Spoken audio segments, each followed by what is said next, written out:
for the people still surviving the pressure. Still reading between the lines.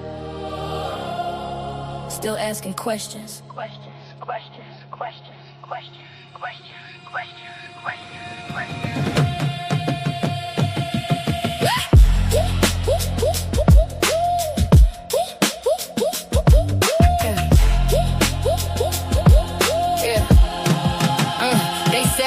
To the public, then market the cure.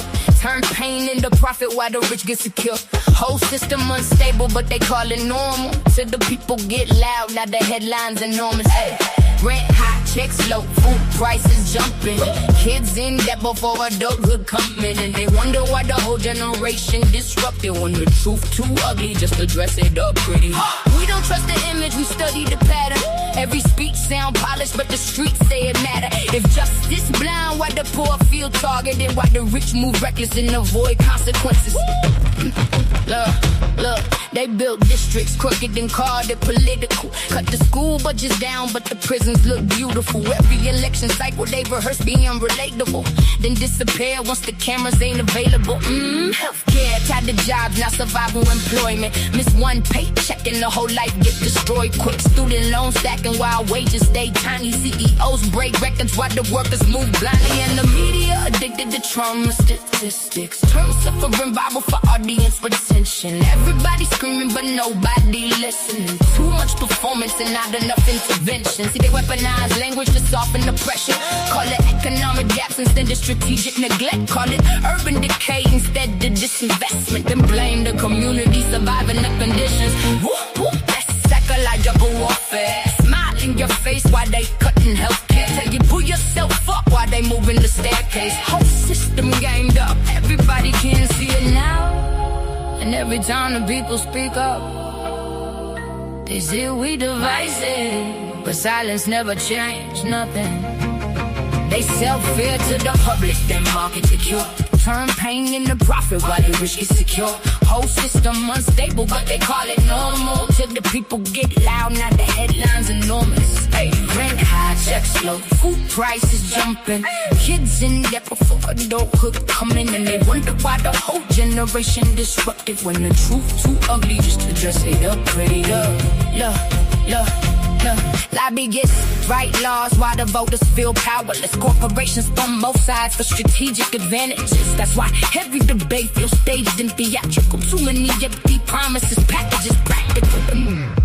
And they keep us distracted with culture wars daily, while billion-dollar contracts move quietly shady. Tax breaks for the wealthy, budget cuts for the needy. Then they ask why the public don't trust them completely. No accountability, only damage control. Everybody playing roles, but the cracks starting to show. Teachers overwhelmed, mental health overloaded. Young people burnt out before life even started. And the algorithm flood the timeline with division. Outrage get rewarded more than critical thinking. Truth moves slow, but propaganda move instantly. Now misinformation spreading professionally. But the people evolving, it's the part they fear. More educated every single year. Now communities talking economics and policy instead of letting politicians shape reality.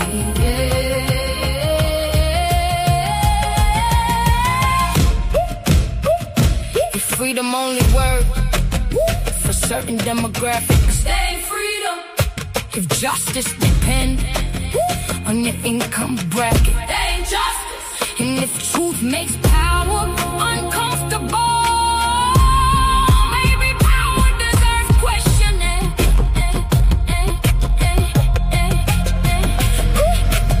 We don't trust the image, we studied the pattern. Every speech sound polished, but the streets say it matter. If justice blind, why the poor feel targeted? While the rich move reckless, then avoid consequences.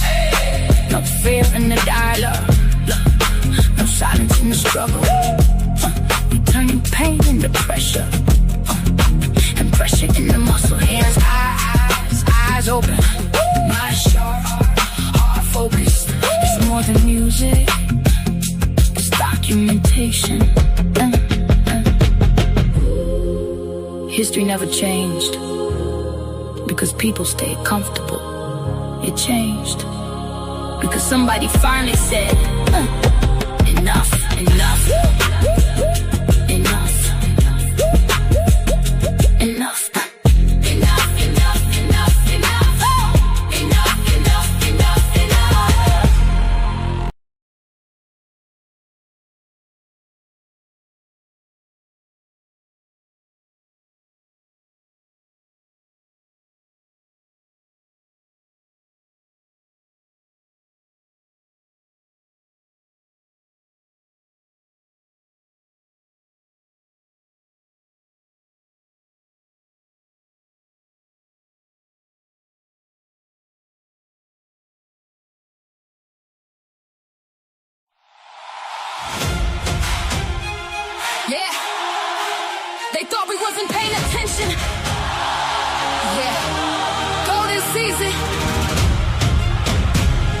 Talk your talk.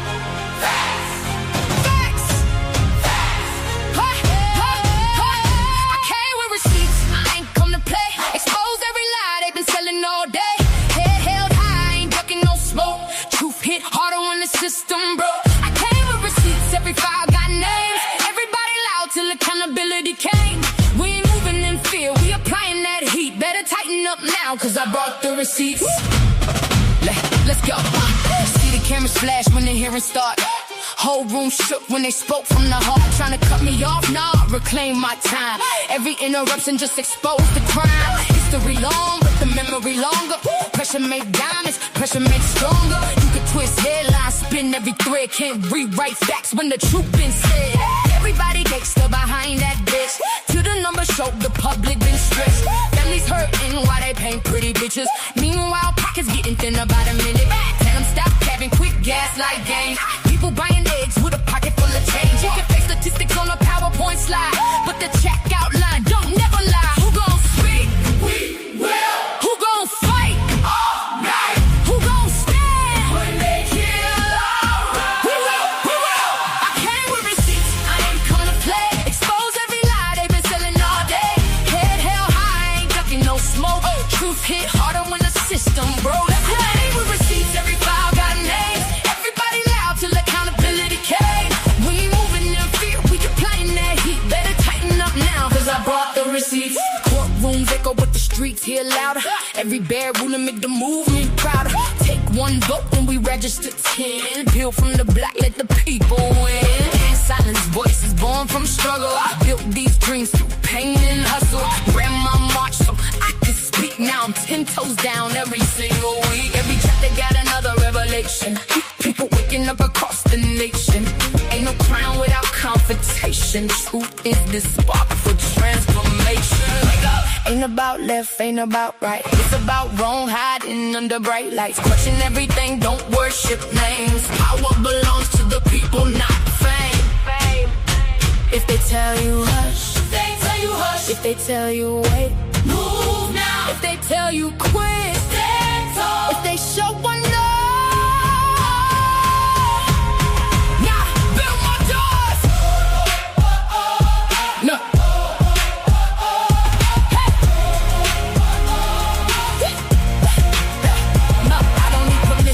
I was born with a mission. Every generation got their choice. I'm choosing resistance.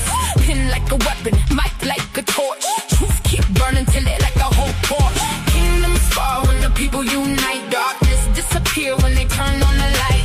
Ain't chasing cloud, I'm chasing change. Every verse another broken chain. Every sister standing up, every brother finding peace. Every child watching us, learning purpose don't decrease and multiply.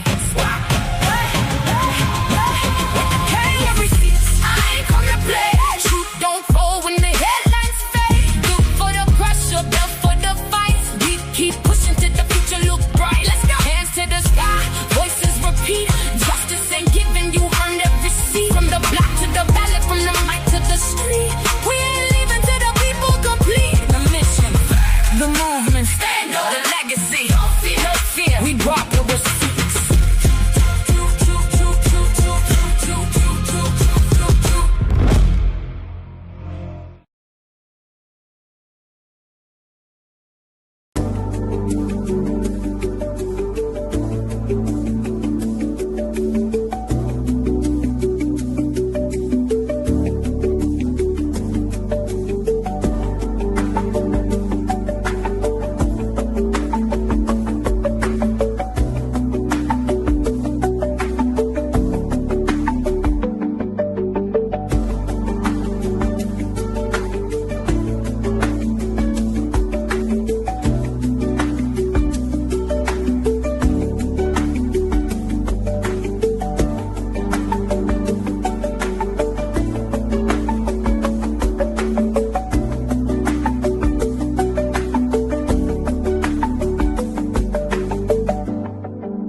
y'all, what's up? What's up? What's up? It's your girl Golden, and we are back with another live, y'all.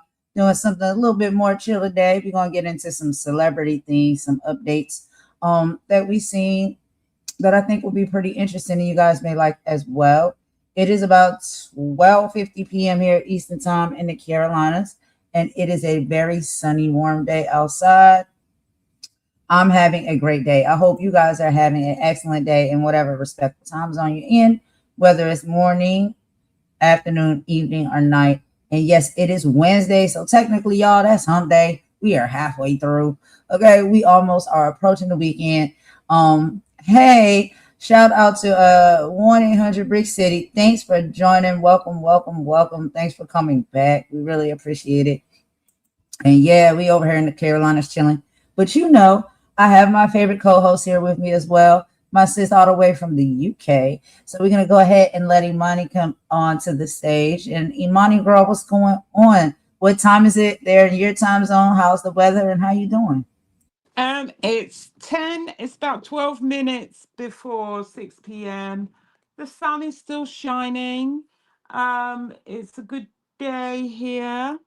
I have had a busy day with various things, admin, IT, and stuff like that.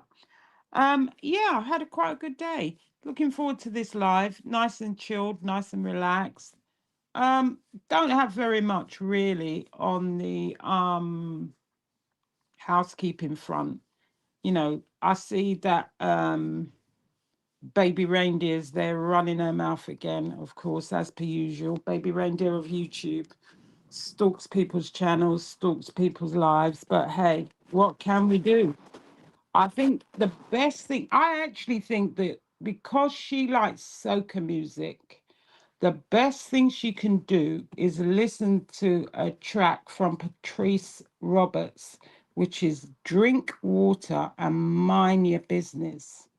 Because she's a chatty patty, talking about people's parenting, how we've, failed our children. How she know what we've done with our children? You see, when people put their noses in your business, yeah, don't know nothing about you, not concerned about what goes on in their life, but they love to run their mouth like toilet water. In fact, she's got our name in her mouth more than she probably has her boyfriend's D in it because her concern is what we do with our kids, yeah? Not what her content is. But, or maybe she needs to get a new recipe for pancakes because then one she was making the other week looked like crepes to me. Anyway, let me move on because I don't want to start on people today. It's a good day. We're going to have a nice little live, nice little chilled and relaxed live. And I'm not worried about people who just chat rubbish all the time, talk on people, stalk channels, look at how many subscribers you've got. Every time you make a song, it's supposed to be about them, like they're that important for you to be making songs about. But hey, who am I to talk? But they're going to be more busy than they realize quite soon. So, you know, no worry about them. Apart from that, I am okay.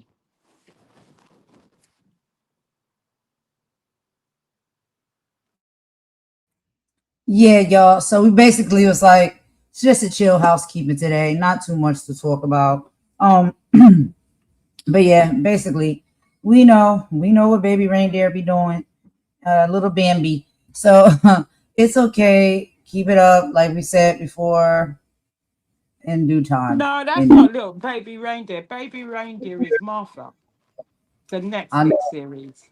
I know the Netflix series. I know. Let's get things clear. Yeah. Professional stalking. I will hold my comment. Nah, but I just said that for a reason. Typically,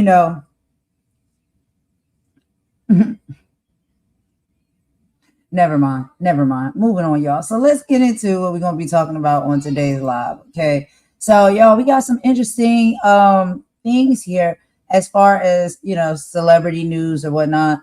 There was an excellent interview that was done with Maya and Kiki Palmer. and Maya was having some conversations about self love, independence, and reinvention.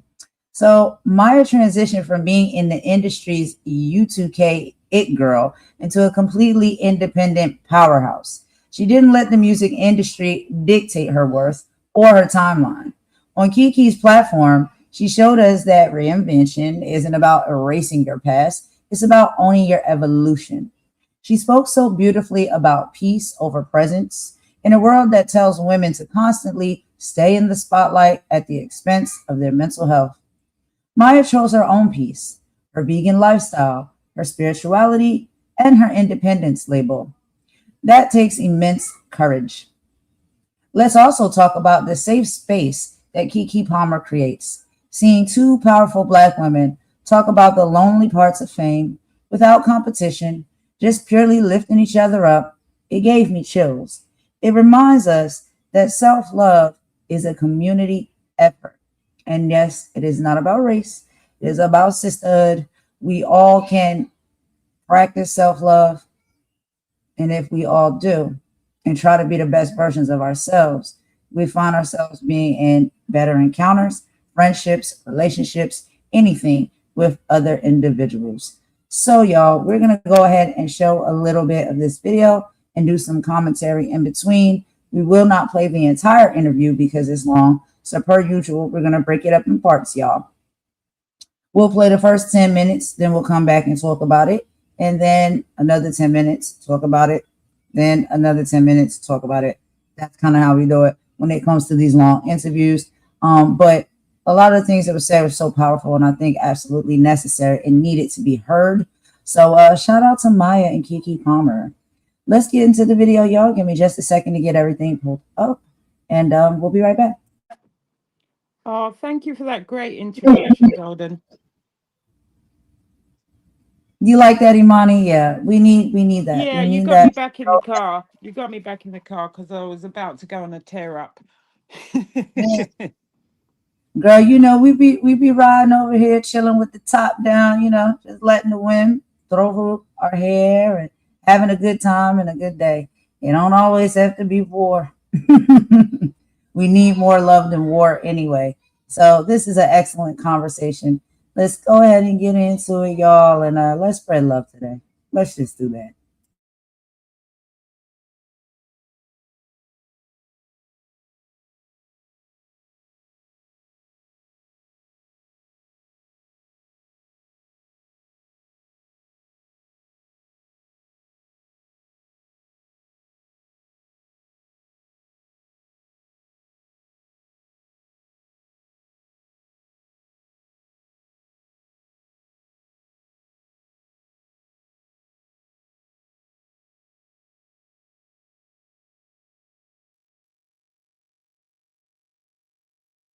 Next guest for as long as I can remember. She's R&B royalty, a Grammy.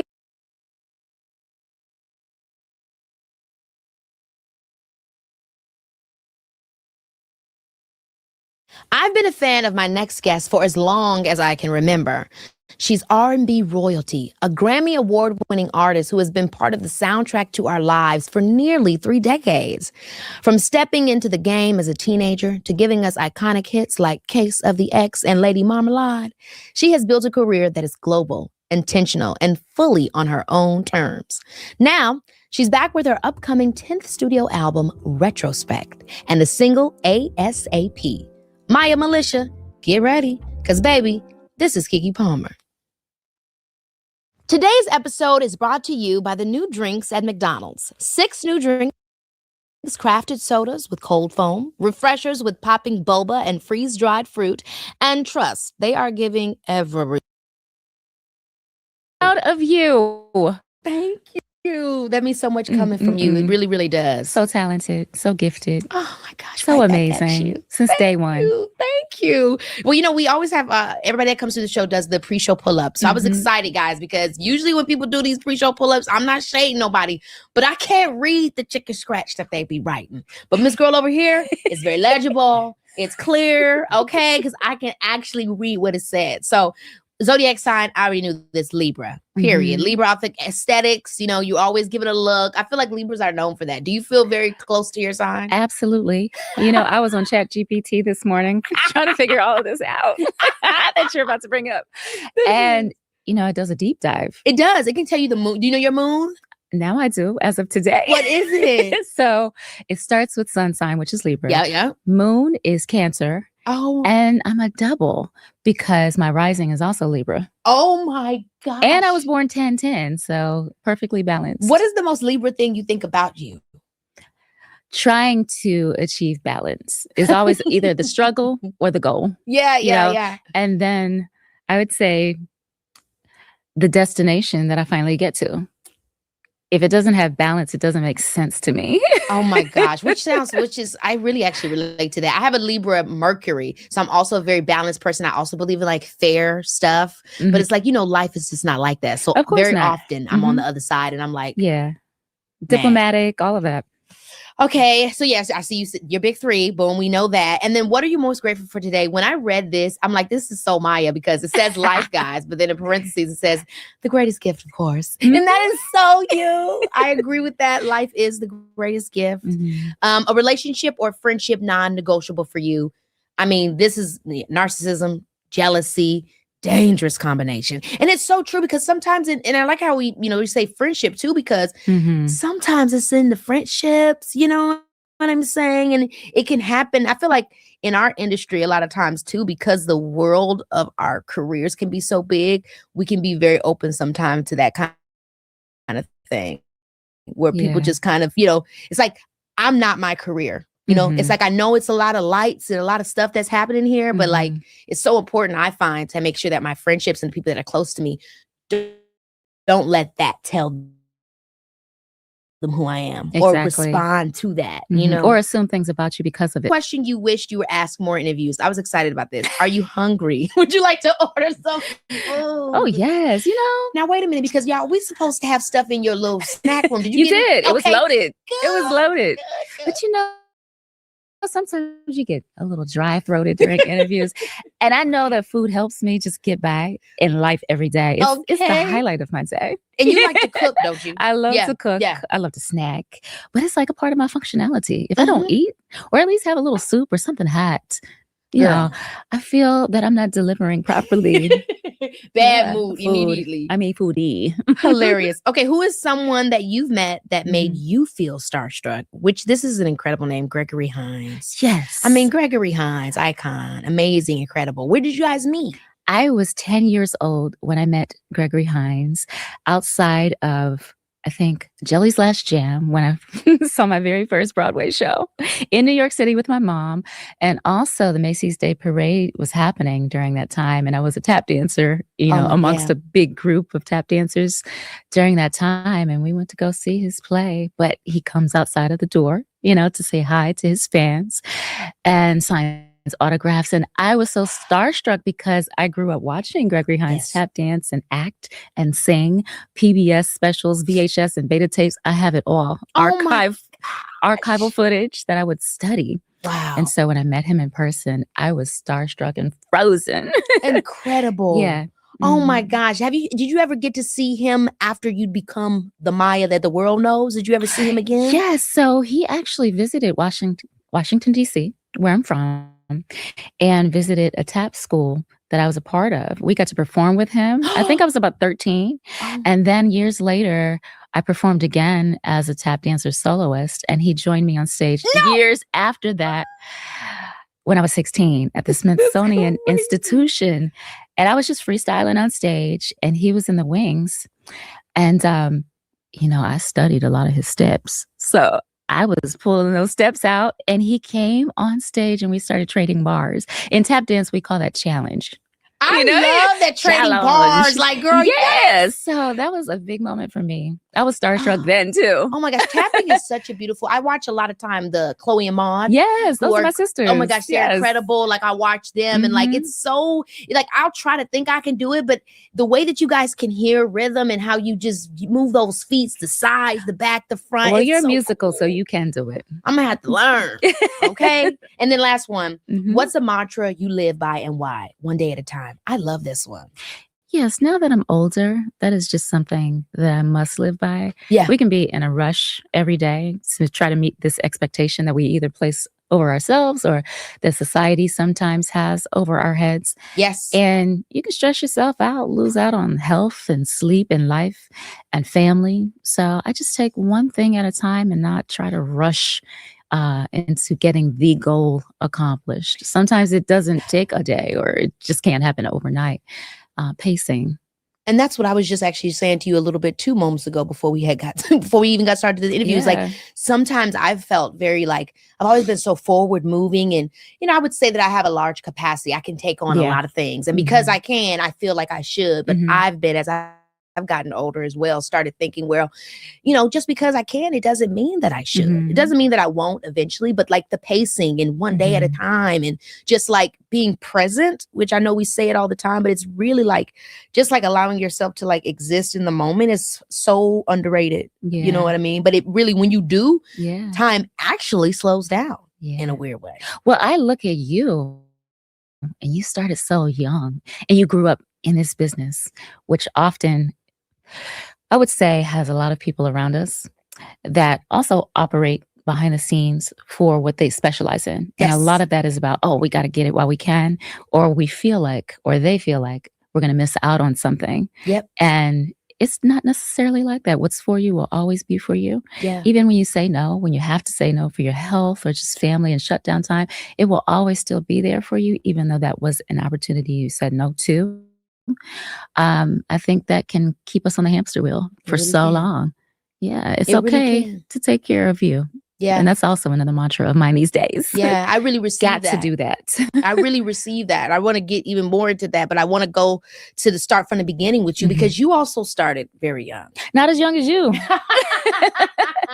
I first saw you, by the way, just as this young girl with so much light and vibrancy, I was like, that is a superstar. That is a superstar. I just saw it. I knew it then. Where was this? Was this on a movie? Aquila. It was Aquila and the Bee. The articulation, Oh my the energy, the voice, the tone, just all of it. You just embodied that girl. Well, girl, I knew I was a ghetto superstar because of you. Growing up where I'm from in Robbins, Illinois, that video, ghetto superstar.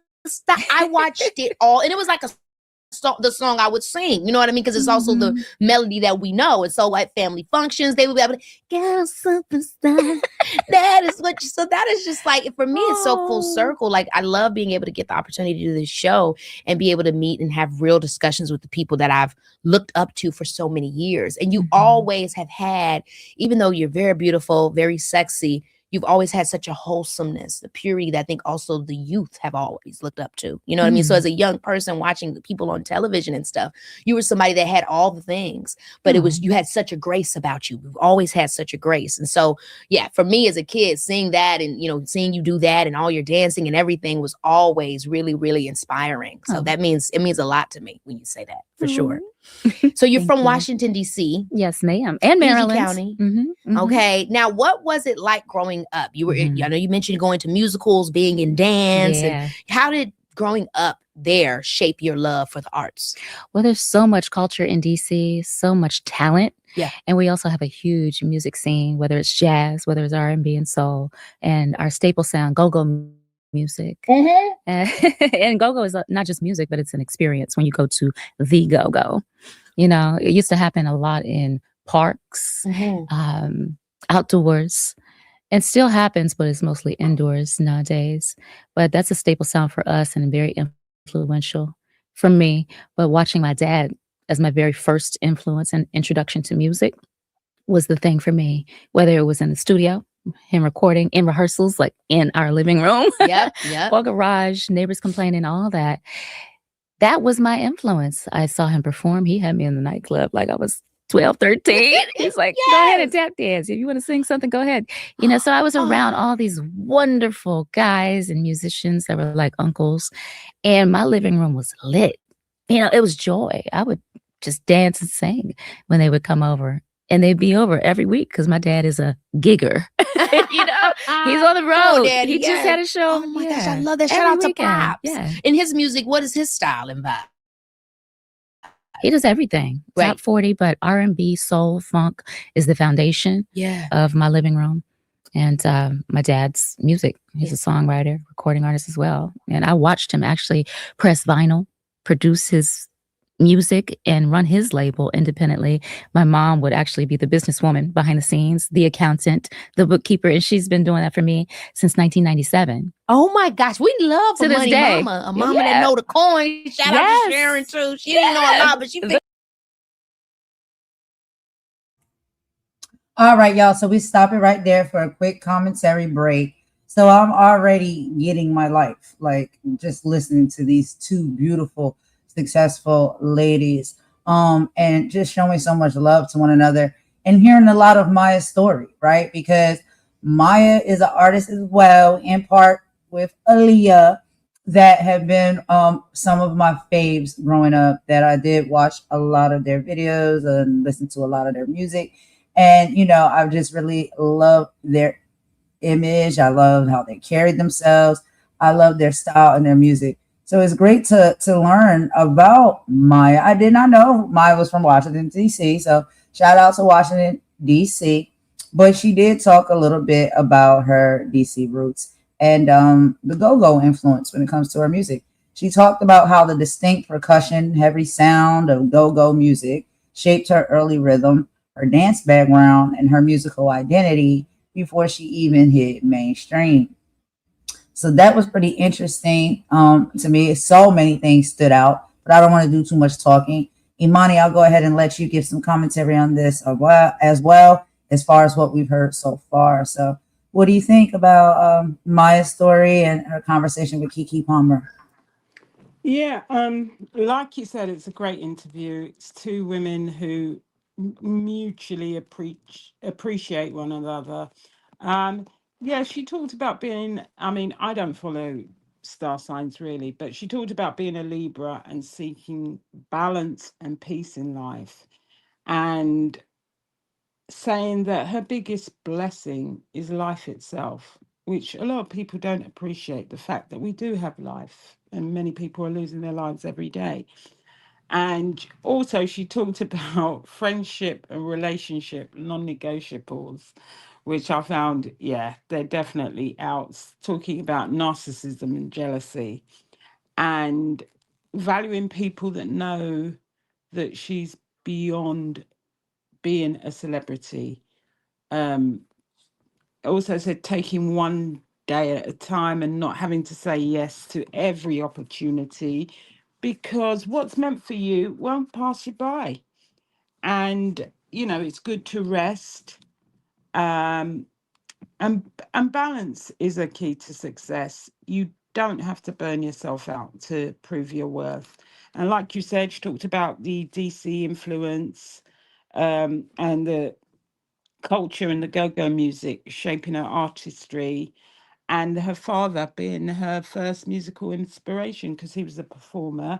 And it's great that it was such a family business because her mother handled the business side. So and she started very young, and watching her father, who was a who went out and did gigs, and started very young. And it's really good to have that, particularly when you go into this industry, to have that firm foundation, that family foundation, which she appears to have. Very, very, you know, like seems very, very at peace and at one with herself, and happy in her life choices. So yeah, that's what I got from the first part. Very, very relaxed interview. Very nice to see two women, rather than competing, appreciating one another. No gotcha questions, and it's a nice interview. That's what I got anyway. I absolutely agree. I love to see that. I love to see that type of energy between women. I know they've always said, it's an old time saying that, women are very catty and it's very hard for them to get along and converse and just be happy and lift one another up. And it's a myth. It's not true. We do see too much of it happening. But we see moments like this that are very inspirational, that shows us that as women, we don't have to hate on each other. We don't have to, tear each other down. And like you said, no catty questions, no gotcha questions, just literal love and, like celebration for one another. And it's not even just about Maya in that time, as we are seeing. She also has the same amount of love and admiration and support and happiness for Kiki Palmer, who is, yes, younger than her. You know what I mean? But that's the thing as well. Like, I feel like as people, but especially as women, you don't have to be jealous of the younger women that come up behind you, right? You can show them grace, you can show them love, you can show them support, because they're not your competition. You know what I'm saying? And when you fully understand that, because you have that balance in your life, then you won't typically operate like that. So the level of class that Maya exudes is excellent to me. But one of the other things that she talked about in this first segment was about learning how to tell people no. And this is something that I think a lot of people work on or need to work on. I know I'm working on it. It's something that is difficult. It's difficult for people, especially if you have a big heart, if you're very loving and kind and you lead with that. You maybe wear your heart on your sleeve. A lot of time you are a yes person. Not a yes person isn't just saying like you're a cheerleader, but a yes person that whatever someone may need or ask you or want you to do, if you feel as though you're doing it for loving purposes or reasons, you will automatically just say yes. And a lot of people say yes so much that it burns you out, because you're literally now doing things that, everybody has requested of you to do. And you're probably putting yourself on the back burner to do most of it, right? So you're not focusing on self. You're putting everybody before yourself when you're always telling people, yes, I can do that. Yes, I can help you with this. Yes, I can give you that. Yes, yes, yes, all the time actually can hurt you. And it's not bad for you to learn how to say no and have boundaries in your life. And so that's one of the things that stuck out to me the most. Do you have any other thoughts on this segment, Imani, before we go on to the second part? No, we can move on to the second part. All right, let's get it, y'all. We'll meet y'all in the chat. Get it out. Miss Teresa I love plays no that. games. Yes. So for you, it seems like music was a natural progression. I mean, was there any point that you thought maybe you wouldn't be an artist, or you always knew like I'm gonna be a singer, I'm gonna be a dancer? The wild thing is, my plans were to go to theater after college. Yeah. And I wanted to do Broadway. Yeah. Where it encompasses everything. Yes. And that was the goal. And it just so happened the recording career happened first, Yeah. So how did that happen? I mean, so you were going to school, you're dancing in school, you're always doing going with your dad to the gigs, having fun at home. When did the professionalism aspect enter the storyline? Well, I started recording demos when I was about 14 in a basement studio. One of his musician friends, Stan. What up, Stan? What up, Stan? I love that. Real old school equipment, Yes. Casio keyboards and all of that. And I just started getting acclimated to the studio just by myself as a 14-year-old. And then a year later, my parents invested $1,500 for a professional demo to be written and an original song of my own, And that I really, really enjoyed the process of having my own song versus doing covers. I was covering a lot of Isley Brothers songs and Shaka Khan when I first started.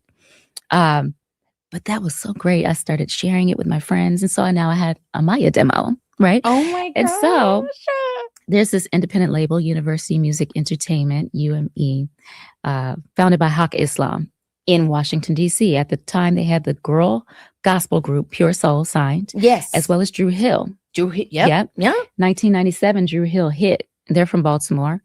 And Haq Islam at the time was looking for a young female artist that he could develop. And he was sort of like our mini Motown based in DC, And he signed me independently and started investing. Tell me about the culture. My last year of high school. This culture, because I'm thinking Drew Hill, you know what I'm saying? We're in DC. We have this guy, this is what year are we? 96 when he came to my house to audition me, sing live. And he had already heard the demo in his office when my dad, took my bio and demo tape over there. But he came to my house after school and asked me to sing live a cappella. I sang Who's Loving You? Oh my gosh, Jackson 5 in Vogue, who I just saw a couple nights ago. And Monica, Before You Walk Out My Life, sang those a cappella. He was like, we have a deal. And so I started taking voice lessons in DC with Kim Baker, and then went to college. After I graduated, University of Maryland, College Park, was studying speech communications and dance. And I had to make a decision because I was back and forth between Philly every week recording more demos for this potential album as a part of his investment, on the train back and forth to DC. And those demos were shopped to major labels. Some said no. Interscope said yes, but Interscope was not an R&B pop label. It was a rap and rock label. They were like, okay, we like this. We'll give it a try. And I was the test dummy. And I was not technically signed for that whole first album that came out until it worked. So on my second album, I officially signed to Interscope, but I was signed to Hawk Islam. So he developed all of us, invested in all of us, and had success. Yes. What do you remember about those early days with some of those people that you were on the label with? What was it like recording in the studios? Like, what was that process? And I'm curious how much it's different now. It was so wonderful because I felt like I was surrounded by family. It was a very nice family environment with older women that I could look up to, and brothers my age, slightly older, through Drew Hill. Everyone was a vocalist and a performer. Everyone was a musician and a songwriter. So I was surrounded by talent that I could learn from like that. And I was actually in the studio with Drew Hill recording my first album. They're all songwriters, producers, and musicians. Everyone plays an instrument. And they're from the church too. So you get the harmonies. And they study Jodeci, one of my favorites. But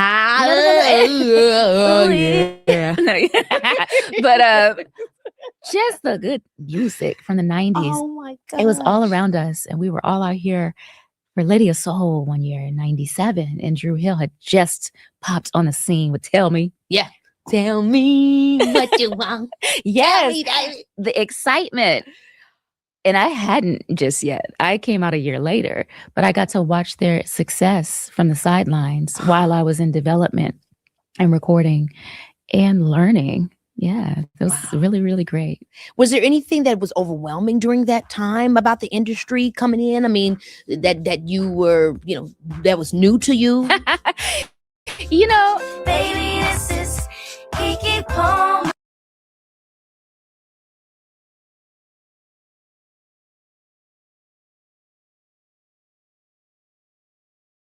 And everything is new. Yeah. I really wasn't one to speak much. I'm an observer, and I'm probably still not that girl unless asked. Yeah. So I was on the sidelines just observing how things work, how to conduct an interview, do radio drops, the liners when you go to radio stations, all of the things, what a fitting was. I didn't really have much experience with that outside of, dance competitions and recitals.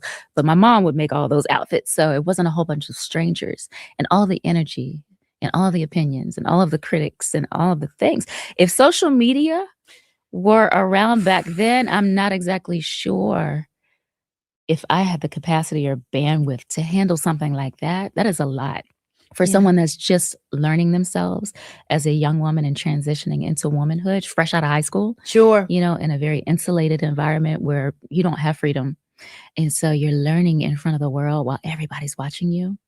So thank God that social media was not out there. I think it's cool that you said that, though, because I think a lot of people feel that way now. And I feel that way as a grown woman. You know what I mean? I watch everything I do because there's the world. The globe is connected to you. Yeah. And anything you say or do is amplified, but can also be taken the wrong way. Sound bites can be made captions, and it can be very misleading and dangerous when you go outside and can be caught outside for something that's misconstrued. So it's a dangerous place out there, but the world is full of love at the same time. And I have to remind myself. But that could be overwhelming for any young person. Yeah, I always say that because, people often are like, you grew up in front of the TV, blah, blah, blah. It's like, but now everybody does. Yeah. Because the TV is the phone screen. So it's like, you had a page when you was 12 or 13. Yeah. Good luck with whatever you said. You know what I mean? Because they're going to bring it back up and find you. And the thing about that time, I was a student fresh out of high school, but I'm still a student because this business is ever changing. Technology is ever changing. I got to get my 16-year-old niece to teach me how to use certain parts of a phone or like certain apps. I'm like, what is going on? Yeah. I cannot keep up. No, seriously. And I'm learning from the younger generation now. It's Gen strange. Alpha, they teach me everything every day. Yeah. Them kids is bad. Now, your first Grammy nomination was 1998 with Ghetto Superstar. And your first win was with Lady Marmalade. You know, I didn't even know that. I didn't know that Ghetto Superstar was achieved so much. I feel like I'm just beginning, but I did not know Ghetto Superstar was nominated. Was that his album or the actual single? Yeah, it was a single. Yeah, Ghetto Superstar, 1998. I did not know. How were you approached for that record? Okay, so Interscope through Universal Music, they would often do a lot of soundtracks as the distributor. And they brought that to my realm as this R&B/pop artist to sort of establish me. Yeah. Back then, soundtracks, and probably now, they had that coin. Yes. And they need more of that now. It actually is missing. I wish it was back. And they would always have a major single that would launch or simultaneously release with the soundtrack to promote the movie. Yeah. And that was a thing back then. So we had several opportunities to jump on lead singles for soundtracks, from the Rugrats to Bullworth for Ghetto Superstar to Lady Marmalade. I mean, there were others as well. Free with the Bait soundtrack with Jamie Foxx. And they were lead singles where music videos were funded. And it wasn't a risk because it wasn't coming from your budget as the artist. It was as their budget. And it was all great because you got to make these cool, fun videos that were very cinematic or even cohesive, I would say, with the film. Especially Take Me There. How was that filming? Girl, I love Take Me There. I wanna go there. Girl, that video, that moment, like it was again, like I'm saying, it was like R&B was pop, but it was pure and it was wholesome. It was something the kids could love, the grown folks could love. We had the picnic. We all, it had matched sitting there thinking about yesterday. Like it gave just, it was so much joy. So much joy. What do you remember about shooting that video or just doing that? Jamie King was the choreographer. I showed up from somewhere, I think in Europe. I flew in from a promotional tour, flew in the night before the shoot, learned the choreography on the set. The next day we shot. And that xylophone was so fun because I remember the movie, I think it's called Big. And he was dancing on the piano keys. And I've always wanted to do that. And I felt like a big kid. But I wasn't alone because Blackstreet was there. Teddy Riley produced the record.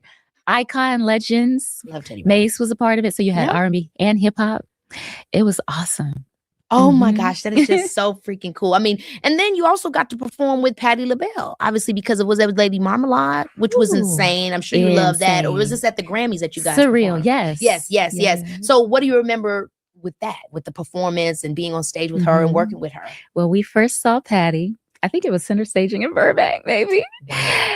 In rehearsals, because we're going to rehearse, you know. Miss Patti, got to come with it.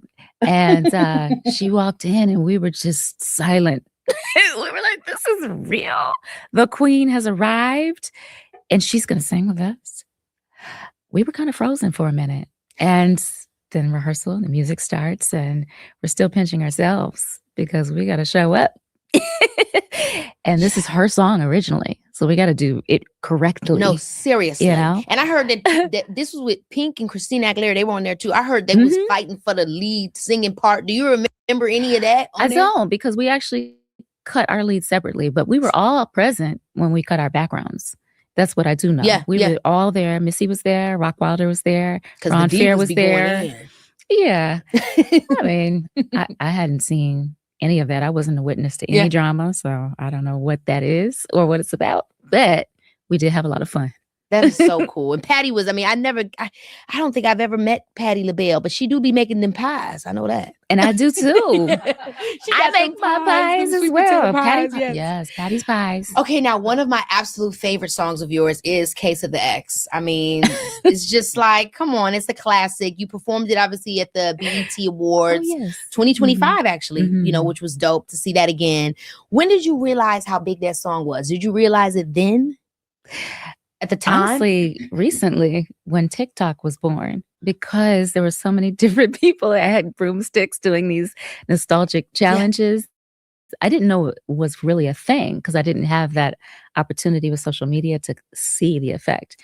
So folks Yes. from my generation started pulling their broomsticks out, some with their parents, and doing the choreography and rolling around on their carpet like it was sand. I'm like, Hilarious. oh, there was impact made. That's kind of cool. No, for sure. I mean, when you wrote that song, so how did that song come about? Was it for just a make believe Oh, story? Was it something that you're pulling? All right, y'all, we pause it right there because we're gonna go ahead and take a commentary break. So, wow, I am just really enjoying this interview. I hope you guys are too. We're learning so much about Maya, things about the industry and stuff like that. And her background, where she has a excellent resume. I didn't know that. She was literally having all of these experiences and encounters with some legends and some greats at such a very, very young age and like throughout her entire career. But what are some of the things that stood out to you, Imani, in this segment right here? And then I'll talk about some of the ones that stood out to me after that. Well, the things that stood out to me was she started very young, but she had good foundation.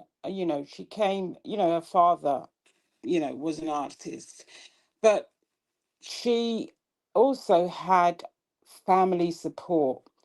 The other thing that stood out to me was she stayed in college while she was chasing her dream, which is really a good idea in case it doesn't work out, because she would have had something to fall back on. And then she talks about being, there's no such thing as an overnight success, because there's years of sacrifice and there was really a lot of family support and preparation and hard work. And another thing that's interesting is she talks about growing up before social media existed, because it would have been overwhelming for her. And she mentioned some of the greats that she's been around. Oh, sorry, in social media, talking about sound bites getting manipulated, people misrepresenting or misinterpreting your intentions, and that public life can be dangerous emotionally. And I think some of us have had a taste of that on social media. But, and then she talked about meeting people like Jodeci, Blackstreet, um, working with Patti LaBelle, the famous ghetto superstar, and Lady Marmalade. And she never, hers seems to have been really good because of her family support, I think, because she didn't witness a lot of the dramas. And I think her family probably kept her away from that. Having a family to support her probably kept her away from some of the drama that other people had to experience, because her family were involved in her life. Um, so that's why I think she probably was, a lot more, firmly grounded, firmly rounded, and she didn't lose herself. And she's very, very, pragmatic about not, that it wasn't a race, that you don't have to accomplish everything. And also she talked about friendships and relationships and how fame changes how people see you. And there's jealousy, and people projecting, funny enough, we've been talking about this, their own insecurities onto you. And but the people who are meant to be in your life know who you are beyond your fame. So that's what you have to remember. The real people that are there for you, the real people that have got your back, they know who you are. And the people on social media who make these wild statements, they don't know you, so they don't matter. But she says, she does come bring it back to her family, to her support. She's got no bitterness. She just appreciates everything that she's been blessed with. And that's what I got from her. She's so appreciative of her journey, of her blessings. And she's very humble. And that's really what I got from a lot from this part of the interview that we did.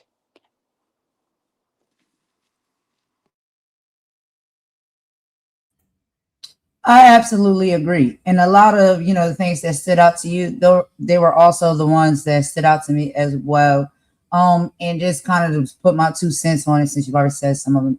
It really, shines a light and speaks volumes that, she's literally saying a lot of the things that we have been saying. There can be issues or whatnot with friendships and co-workership and relationships and connections based off of maybe what you're doing, where you're going, what you have, how you may be excelling or, exceeding or accomplishing things. And that can make things complicated, with your friends and even your family. When we talk about family, like you said, I like the fact that, you know, and it is a blessing to have, and let's be respectful. We understand that some people may not have had or don't have, and that's unfortunate, but it is a blessing to have a, very strong family foundation that's going to look out for you. You know what I mean? Always going to have your back, be in your corner. And of course, with hers, as far as her getting into the music industry, had knowledge about it. So a lot of mistakes and stuff, that some artists know nothing about when they get into it, go, problems and stuff that they have that they go through. I think that child, that's JJ. He's going back in the room. I'm sorry, y'all. But yeah, so that helps avoid you from hitting the ground as hard or going through struggles or whatnot within that industry, or being fooled into things, signing bad contracts, all of that, because you already have someone with inside information that can help prevent you from going through that. Another thing that she touched on as well is the social media aspect, and how, like she said, she doesn't think that if she was a artist at the time of now, where we have all of this social media, right, where it's so massive, where you see and hear everything, and you can really insert yourself into people's lives, like in totality. That's understandable, and I agree, because you know we're not saying anybody, or at least I'm not saying, I'm not no celebrity or anything like that. I just do videos on YouTube, right? And so it's like you're putting yourself out there publicly, and when you put yourself out there publicly in any shape or form, in any type of social setting, the way it's set up now is that people feel as though they have the rights to your life and all of your information, whether you put those things out there or they go and find them out about you. I know, like with artists and stuff back in the day, especially like during the times, when Maya was out and Aaliyah was out, 90s and things like that, in order for you to even get a piece of information about their, personal life, it typically was given paparazzi or leaks, and it was in like these magazines, because I used to be a magazine girl. So I used to get the Word Up magazine, 17 again, all the things and stuff. I don't even remember half the names of the magazines anymore, but y'all know the magazines I was talking about. And they might sit down and do a interview with a magazine, and that might be in the magazine on a certain page, and that was the only insight you got into their life. You didn't follow or be able to follow them around and see every single thing that they do and everywhere that they go and every aspect of their life. And with technology moving forward, and how social media apps and stuff are set up, there's a lot of invasiveness that comes with that when you decide to put yourself out there for the public to see or hear. So I think that was very interesting for her to say. It really gives a great breakdown of what we are experiencing now, and how that can be very frustrating. But yeah, that was just a few things I wanted to touch on as well. And Monty, you got a few more thoughts about this segment of the interview before we take a quick song break? No, I just wanted to say, to point out something that you said that's really true. What I think is different now, because there was a mystery about celebrity, because we didn't know everything about them. And that's why we were more interested in them. We didn't know about their love life. We didn't know about how many partners they'd had. We only knew what we were told, and it created that distance between it created that mystery about them, because you didn't know them, because I do think familiarity breeds contempt. Because we know so much about everybody, down to what they eat for breakfast, there's no mystery about them. There's no mystery about them. And that's the big difference today, because I think we definitely had a different view on celebrity. I mean, now all you have to do is go on a program, argue with people, you know, pull out their weave, and you're a celebrity these days. Right. Anybody can be a celebrity, and no one keeps anything sacred. No one keeps things personal. Everything, and even with celebrity kids, you never really used to see their children. They used to keep them out of the public eye unless they were kind of a child star. There's not enough mystery for me personally. I think it was much better when you didn't know as much about them. That's just that's just my take on it. I agree. I absolutely agree. That all has shifted and changed. And I think that when it was like that, that it enticed people more, right?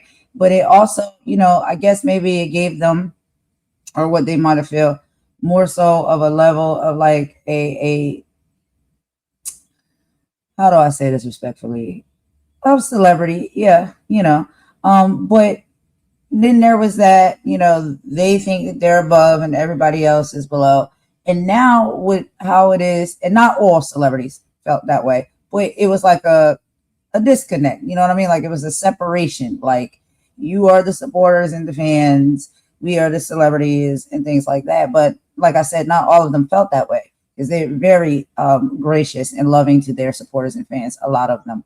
Um, but I think what some of them are having issues with now, while some of them get mad, is because we are at a point where the social media kind of puts everybody on the same level playing field.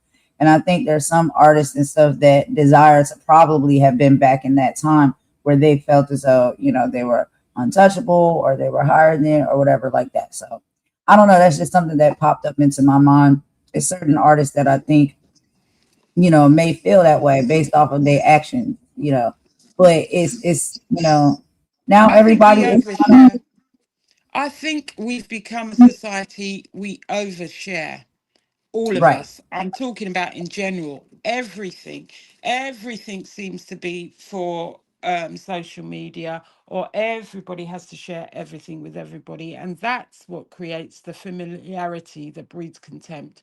It's too much oversharing of people's business, and then that makes people think that they can go in further and look into your business because you're sharing quite a lot of your business. They think they have access to everything, even that which you don't want to share with them.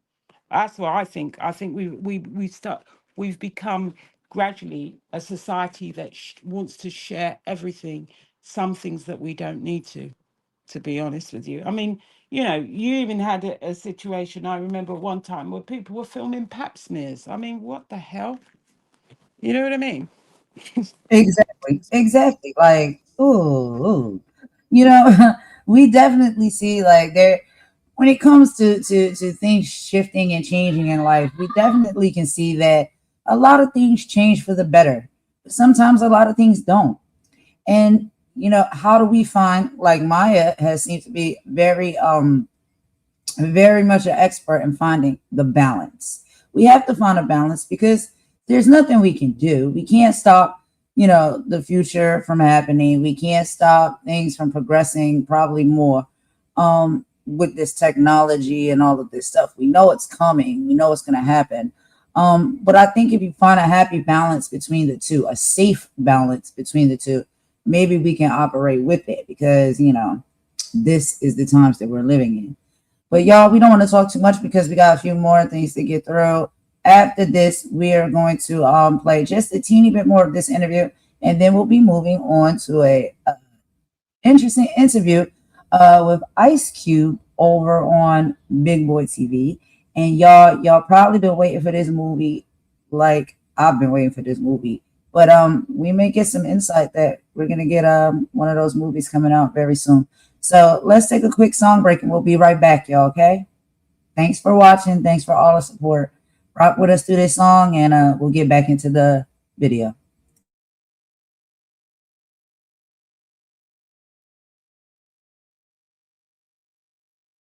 Okay, yeah, let's go. Look, I ain't even do too much, they started watching. Soon as I walked in, the energy switched. Okay, got that shrug, I can't teach this. Whole lot of pressure, whole lot of drip. Walking smooth, make the whole room tilt. They're like, damn, that's it. Got that shrug, I can't fake this. Can't buy sauce, can't make this. Everybody lit, but it hit different when I'm in it. Hey, got that swagger, got that juice, got that vibe, can't duplicate moves. Got that look, got that feel. Whole lot of, I know I'm that, for real. Fresh face, no stress, still put pressure on they best. No gimmicks, no cap, whole fit talking, I don't gotta. Hey, everybody wanna know what the secret is. Truth is, I just move like I mean this. Big energy, no announcement. Walking quiet, still the loudest. Ain't nobody me, that's obvious. Copy my wave, get lost in it. Tryna figure out what the formula is. Baby, this confidence, too cool to force it, too fly to chase it. When you know who you are, you don't gotta say it. Got that swagger, can't teach this. Whole lot of pressure, whole lot of drip. Walking smooth, make the whole room tilt. They're like, damn, that's it. Got that swagger, can't fake this. Can't buy sauce, can't make this. Everybody lit, but it hit different when I'm in it. Okay, left side, pop, pop, pop, pop, pop, pop. Left side.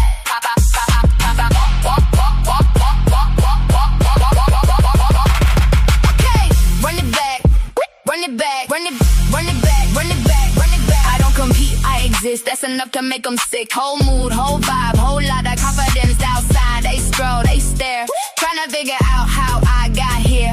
Meanwhile, I'm chilling, minding business, still somehow the topic of discussion. Ain't natural, no effort. Whole room move when I step first. Can't copy presence, can't clone flavor. That's why they watch now and watch later. Got that swagger, can't teach this. Whole lot of pressure, whole lot of drip. Walking smooth, make the whole room tilt. They're like, damn, that's it. Got that swagger, can't fake this. Can't buy sauce, can't make this. Everybody cool, everybody fly, but ain't nobody you. That's the whole vibe. Yeah, talk us, show more swagger.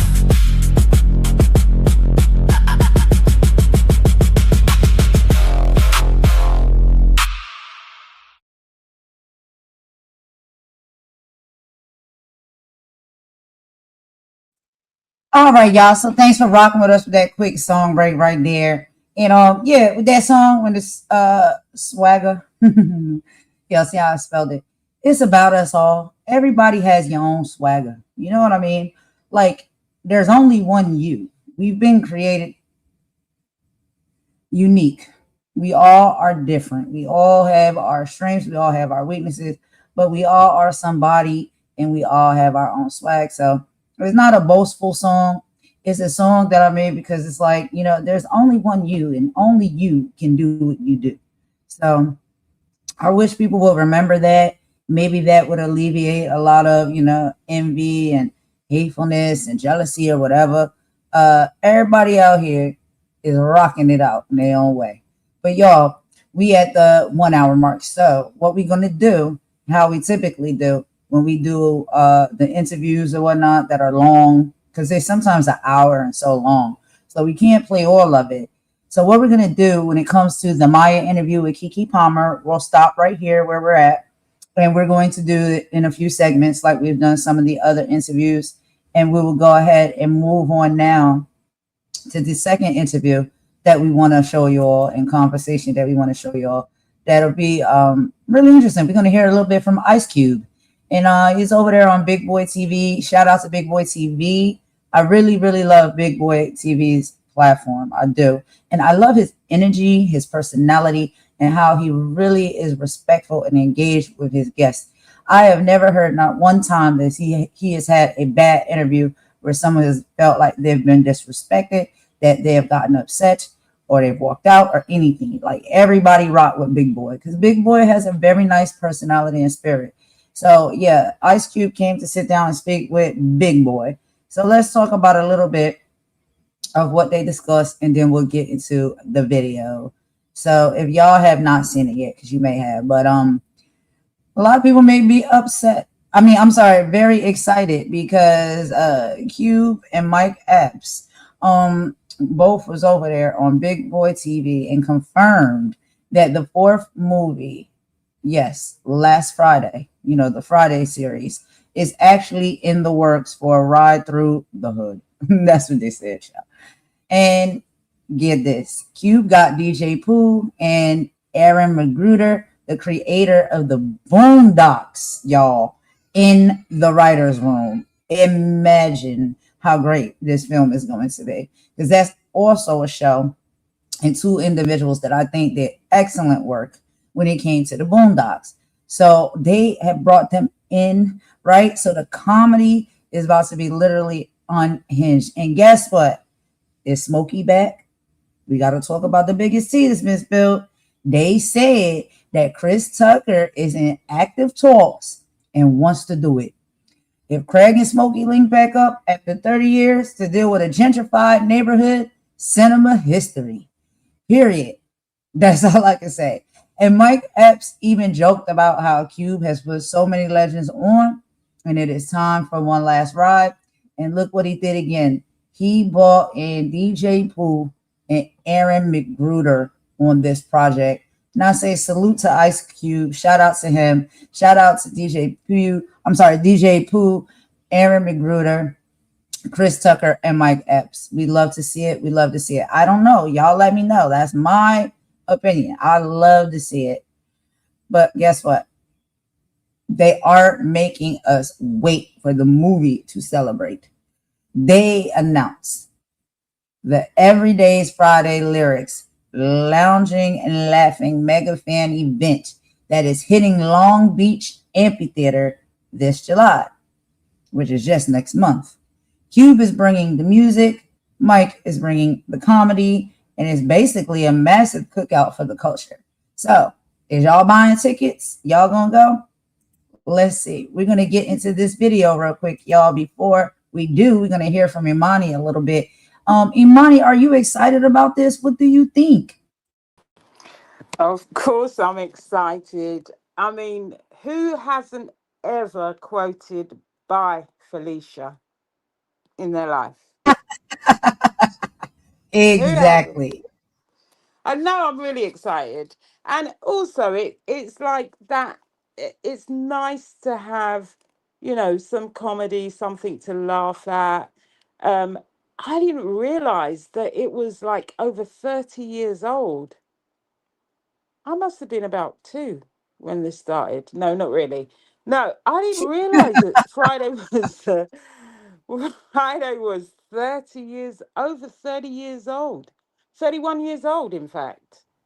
And, Right, right. I think it will be great. I think, yeah, I just wanted to hear the interview anyway. And I love the Friday series, and I'm glad, in this time when there's not a lot to laugh at, that they're going to bring this back. I think it's great. It's a hood classic. It's great. Absolutely. And you know what? I wouldn't even put it past them if they don't bring Cat Williams back. I mean, at Yeah. this point, do you think they won't? I don't think they won't. I think they will because Cat Williams and a pimp named Mike. We need this. We need this. We need, what is it? A pimp name. What is his name? A pimp named Slickback. Is that his name?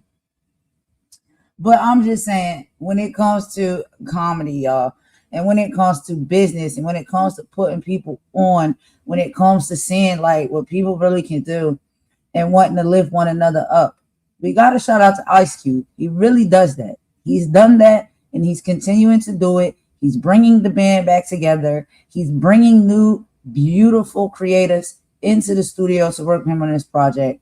This is the unity that we need as a people. This is what it looks like to help one another out. You know what I'm saying? Like, anyway, y'all, let's get into. Go ahead, Imani, while I get this all set No, up. You I go was ahead. going to say the thing about Friday is, um, even if you're talking about different black cultures, we all have someone like that in our family. That's my uncle, that's my cousin, or I know somebody exactly like that. And that's what makes it a classic because we're just laughing at ourselves, but not in a horrible way. It's just the stuff that you recognize, about family dynamics and the people you grew up around. That's why I love the movie. Absolutely, I agree. It's a cultural thing. It's a cultural celebration. It's a cultural laugh, and it's just like the jokes. It's just if you live it, if you have, like you said, family members like that, somebody in your neighborhood like that, then you get it.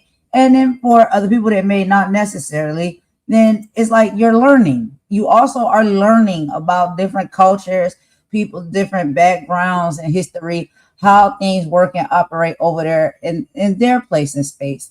And you can appreciate it by not seeing it as like it's something that's low vibrational. It just is how it is, and it is funny.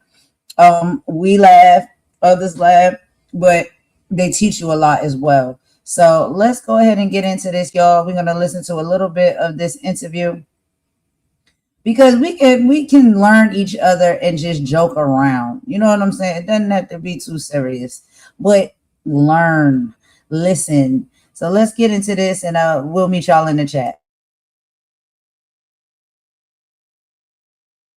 Last Friday. That sounds Friday. definite too. No, because there's Friday after last too. Yeah, that is true. He's not gonna stop. You thought it was last Friday? Friday one more Hey, again. Friday He's not not gonna gonna stop, stop, man. Anytime, man. This is major right here. Having one is already amazing for us in the neighborhood, man. But having both of you gentlemen here together, this is iconic. And not only is it iconic, but this brings truth to a lot of rumors that we've heard about the Friday franchise. Yeah. There's something beautiful that's happening that we've never seen before. We've been giving tickets away. I can't even call it a concert. This is an event that we're about to do, man, in July 17th for Everyday's Friday. What is that, Q? Man, we celebrating the movie. Mhm. We're gonna have jokes, we're gonna have performances, video footage. Yeah, we're gonna pay tribute to some of the people we lost. You know what I mean, doing the movie. 31 years, man. It's time. It's been 31 years since the first one. For Friday itself. Yes. Q, when you look at and rewind 31 years, when you shooting Friday or when you writing Friday or when Friday comes together, did you see this legacy? We wanted it. Yeah. We talking to DJ Pooh and writing it, we was like, man, we need a hood classic. We grew up on Car Wash, and we grew up on Cooley High. Yes, sir. And grew up on, all those great movies, and it was like, man, we need our own hood classic. But did you know that you could create it? Yeah. Yeah, because how sometimes we'll say something and we're like, man, I wish somebody would do this. But we put it on you. Yeah, I mean, being fans of, movies like Hollywood Shuffle. Yes, sir. And Coming to America and, things like that. We was like, yo, we could do our version because we sit down and laugh. Me and DJ Pooh, that's all we doing if we together is laughing about everything under the sun, especially everything that we be doing. You know what I mean? Yeah. When when I say we be doing, but it's just funny and we're artists, so we know how to put scenes together. Yeah. And, that was our first script together. It was my third script. Can you watch Friday now without being critical? Can you enjoy Friday, or you look at Friday and you see something either you missed or something you're like, I mean, I enjoy it. It's funny. Okay. We put together a great movie. And it's no reason to be critical because it's done. There's nothing you can do about it. But you've given a lot of firsts too, though. You know what I'm saying? Like there, I remember just seeing, even with Cat Williams, I remember just seeing Cat kind of drive around the city. Yeah. You know what I'm saying? Yeah. And Mike Epps, that was an introduction. Yeah. Like it was so many firsts I that like we that. Lisa Ray, like that. Yeah. I mean, I think the movie is more believable right. if this the first time you've ever seen this character or this person ever. Yeah. It makes everything more believable. If you start putting like too many known guys in too many places, it feel like a movie. And you want it to feel like real life. You want it to feel like a these dudes collab are right too, around the corner right now. You know, that's what you want. But that's what it felt like. I think when we watched anything from Friday, it feel like we know that person. Yes. You know what I'm saying? Oh, Yes. that's that. Oh man, that's like my uncle. That's my cousin right there. So that's one of those things where you saw so much identifiable in each and every Friday that you guys did, bro. Yeah, I mean, because everybody we got, even, getting Mike as Day-Day, I mean, it's like, I want to put people in a position where the part fits like a glove. Like it's no air. Like nobody else could do this, but this person, because they are, they just kind of, really, take over the role. And, I try to give people a role where they're damn near that before the movie starts. When you see Mike Epps, and is it next Friday that we Next see Friday. that we get our introduction, right? That's when you say the tight fit, because you get people in the movie and it didn't seem like you were acting. Right. You know what I'm saying? Like it just looked like somebody turned the camera on your life. But also, Mike, do you remember seeing Friday, the original? Like, where did you see Friday, the movie at? I did. I remember seeing Friday, the original movie, and man, it was a hit for all of us. Were you a theater watcher? Yeah, I used to go to the movies. Yeah, and I don't remember exactly where I seen it, but when I seen it, I was like, damn, that was incredible for us. Yeah, you know what I mean. Like we see a lot of movies, but we don't see movies that are connected to us. So it was like, damn, that was a movie for us. Didn't have a clue that I would be in it one day. Yeah. And that's why I'm leading to, man, because you could sit down and immediately we knew the greatness of it. Not that there was others coming, you hope for others, but you sitting down watching it as a fan first. Is there a pressure when you know that there's about to be a next Friday, and the first Friday, the original Friday, was delivered so well? Oh yeah. You know what I'm saying? Because usually the goal, the thing is, man, don't fuck up a good thing. Yeah. You know what I'm saying? Yeah, and you definitely didn't. But is there a pressure when you know, like, man, Chris Tucker and Cube did this, and now it's me and Cube? Oh yeah. And I always tell the story. I'll never forget the first time I came on the set and the first scene that I did. And I came downstairs and I did it. And John Witherspoon was sitting on one of them little boxes looking at me. Like the Apple boxes? Yeah, he was sitting on the Apple box, on the other side. And they said, cut! And he was looking at me like this. And man, when I tell you that, it hurt my feelings. I ran upstairs. I said, Cube, man, they ain't laughing. And he said, it ain't time for you to be funny yet. Right. Hey man, but did you feel like you had not either failed at it, or it was like oh yeah. All kind of stuff was running through my mind because I was thinking about that. Like, man, Chris did such a great job that everybody is depending on you to. They're gonna just see if you gonna. People were looking to see, okay, is he gonna act like Chris? Is he gonna try to do the same thing he did? And I didn't know how to do that, so I had to bring what I had. No, we wasn't. The thing was, you're establishing characters, so I just needed him to be my cousin. I didn't need him to be Chris Tucker.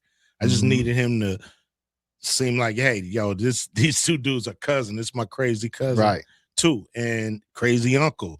And so they just had to fall into those, he just had to be Day-Day. He didn't have to be Smokey. Right. And I knew it would win. And I knew when I first saw him on stage that he was Day-Day. I didn't give him the part. Right. I knew in my mind, this is Day-Day. This is Craig's cousin, without a doubt. and it was I didn't even look at nobody else. Really? So there was no almost or a short list or No, you just like, so it was kind of Mike Epps. It was like it's his to fuck up too, without though. a doubt. Yeah. You know, if he would have came to the audition and really, you know, got nervous or you know, wasn't loose or wasn't Mike Epps that we know. Because this guy is funny. He don't need no stage. But He don't need no. this is No, early appreciate Mike it. too, though, bro. Like when we look at it now, it's genius. Yes, But this is a Mike that we had a chance to see in some clubs. yeah, But we hadn't seen Netflix specials. We hadn't seen big stand up. We hadn't seen film. We had nothing to compare Yeah. Mike Epps to except the first script from Friday. yes, And to abandon that and say, no, just be you. It sounds genius now, but at some point, Q, when you knew that Chris Tucker wasn't coming on and Smokey wasn't going to be there, what made you continue with the franchise, though? As opposed to the one and done. We That's a was good knee question. deep in it. You know, I thought Chris was coming back till, you know, like right before we start writing the script. So it was like he's not coming back. Right. For real? Why? And then, you know, found out that was real. And so I knew, okay, if he's not back, we got to get off the block. We can't stay on this block because everybody's gonna be like, "Where's Smokey? Where's Smokey?" So I, you know, having a story where Debo, you know, gets out and he's looking for Craig, and Craig gotta, you know, kind of run out to Rancho Cucamonga with his uncle and his crazy cousin. It just set up a new, you know, just set up the franchise to continue without leaning on the brilliance of Chris Tucker. Right. But we can show now it's Pinky, you know, now it's the Joker brothers. Now it's more people involved with the Friday franchise. And to me, that's the brilliance of it. It's like bringing on these characters that fit right in, fit the mold of the movie. I remember, man, speaking of Rancho Cucamonga, right? People that know about the IE, we know. Yeah. You know what I'm saying? And people started really going to like Riverside, Rancho Cucamonga. And I remember one of my partners, when he came out here to visit, he asked, could we take him to Rancho Cucamonga? Yeah. How far it Didn't is. know nothing about Rancho Cucamonga, but he loved Next Friday. Yeah. So he was literally like, man, I got to go to Rancho. So we did roll him out there, but it was. All right, y'all. So we'll stop it right there for a quick commentary break. I'm gonna go ahead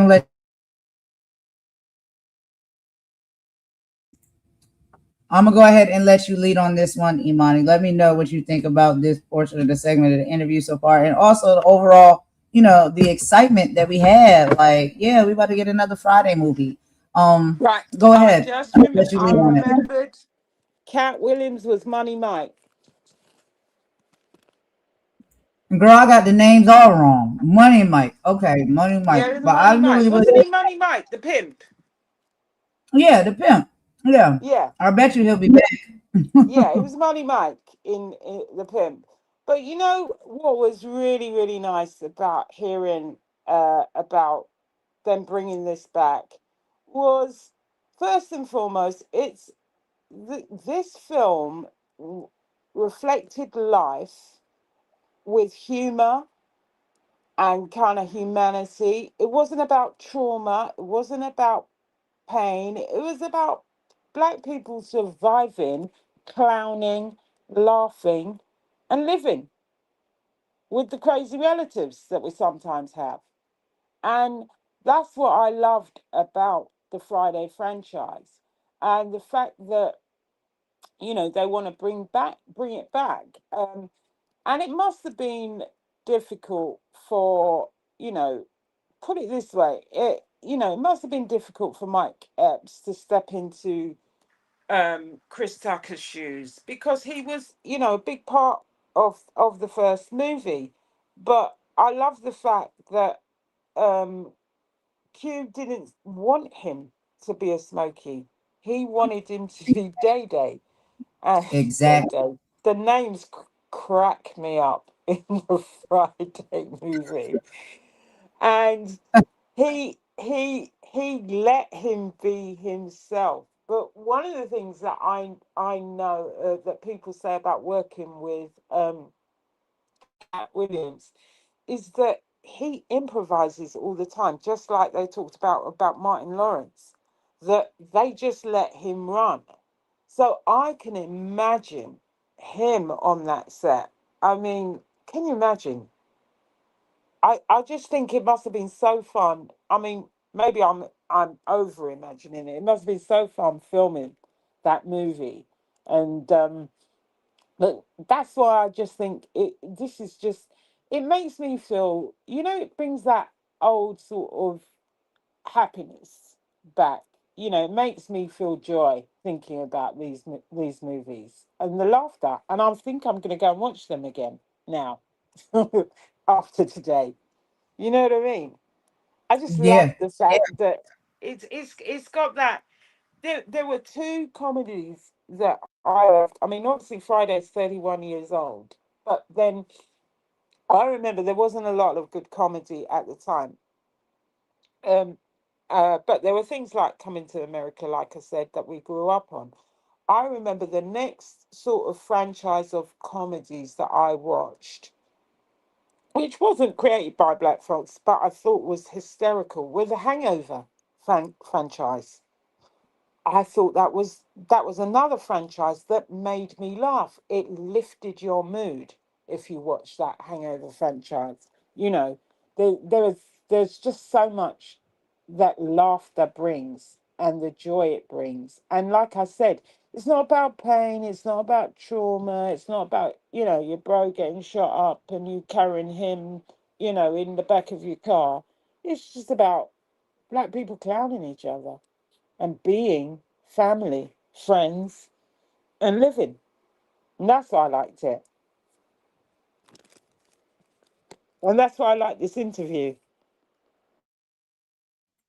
I agree. I absolutely agree. And we talked about a little bit of this earlier, like when it comes down to comedy, we could just start with comedy. And we'll get into, when it comes to the hood classics and stuff like that. But when it comes to comedy, I think what people have to understand when it comes to comedy is best delivered and best given to individuals when it's real and when there's a level of intellect, I believe. Comedy is not about making fun or joking at somebody in a hateful way. It's about laughing at the things that we know to be true. It's about bringing a level of intellect with, funny delivery. You know what I mean? And I think that is what presents the best comedy. And we have people who do stand up and they deliver it excellently. And we have these same individuals that cue when he's doing these type of photos and other people, these type of films, and other people realize when they do these type of films is that if they can incorporate that into the film, you literally are getting the best of both worlds. And also an inclusion when it comes to that, you also get educated, right? So you learn things that you didn't know because it's a lot of things. It's like, yo, that is funny, that's hilarious, is very relatable. But for somebody who may not necessarily be from the culture, they come in to watch these stand-ups or listen to these stand-ups or watch these movies and, enjoy these movies with a chuckle and a laugh. But you also are learning a lot along the way about somebody else's culture and experience. And then I think that's what helps us better understand one another. And like you said, with the Hangover franchise as well, same thing. You know what I mean? So it doesn't necessarily matter if it's a cult classic film, you know what I'm saying? Or if it's a comedy franchise that may be, whatever. Y'all know what I'm saying. When you watch that level of art come to the screen, as us as the consumers, you get so much from it. You don't just get a belly hurting because you're laughing because it's funny, but you get a better understanding of people's, day and day in and out and things that maybe they experience, they go through and they do, and what's important to them. And I just like the fact that also, like we said earlier, it wasn't about necessarily replacing a character. It's just creating a new one. So yeah, everybody loves Smokey, right? They love Smokey. They love Chris Tucker character. But people sometimes transition and shift and want to do different things in their career and their life, and there's nothing wrong with that. So he decided to move on. But does it stop there? No, it doesn't have to stop there. We can keep the ball rolling And the way I think Cube excellently executed on keeping the ball rolling is just we just switched to another point in time in life. So instead of his character hanging out on the block with his best friend Smokey, now his character is hanging out and kicking it with his cousin Day Day. And that's a whole nother story. That's a whole nother experience. That's a whole nother character. And, you know, I love how he segued and transitioned that within the movie franchise. So I think that was dope when it comes to being able to be business minded, knowing how to shift and pivot when necessary. It's really something they should be able to do because sometimes people can't and things, you know, they crash and burn and give up and they move on. But you don't necessarily have to do that. You can pivot. So anyway, that's, you know, just some of the thoughts that I had on this first segment. Do you have any more, Imani, before we head on to a little bit more of the video? No, I just think, you know, like I said, it's a great franchise. And it's one you can watch again and again, you know, that you will laugh all the way through, even though you know the movie, you just keep laughing. And I think that's good for us sometimes, just to be laughing and clowning, you know. It's more fun. It's more fun. Absolutely. If there is a professional way and a healthy way and a loving way to do it, it doesn't have to be vitriol. It's just like, yo, this really is actually funny. Funny things are funny. Some things are just not. But anyway, y'all, let's go ahead and play some more of the video. We will meet y'all in the chats. And yeah, we'll be right back. Just one he had never heard of Rancho Cucamonga until he saw it on Friday. I mean, it's a funny next name Friday. for a city. Yeah, man. Cucamonga. Hey, man, I remember J-Ro from the Licks. He got a line that sounded like Rancho Cucamonga, I'm way out. You know what I'm saying? Like, no doubt. And that's real. So when we watch the franchise, and it's always been this question, Mike Epps, of when you guys going to do it again? Yeah. When you guys going to do it again? Been hearing it forever. I can imagine you have, bro. Yeah. What 5 years ago, 10 years ago, when somebody say, hell, damn near last year, when somebody say, are you guys do it again? What was your answer?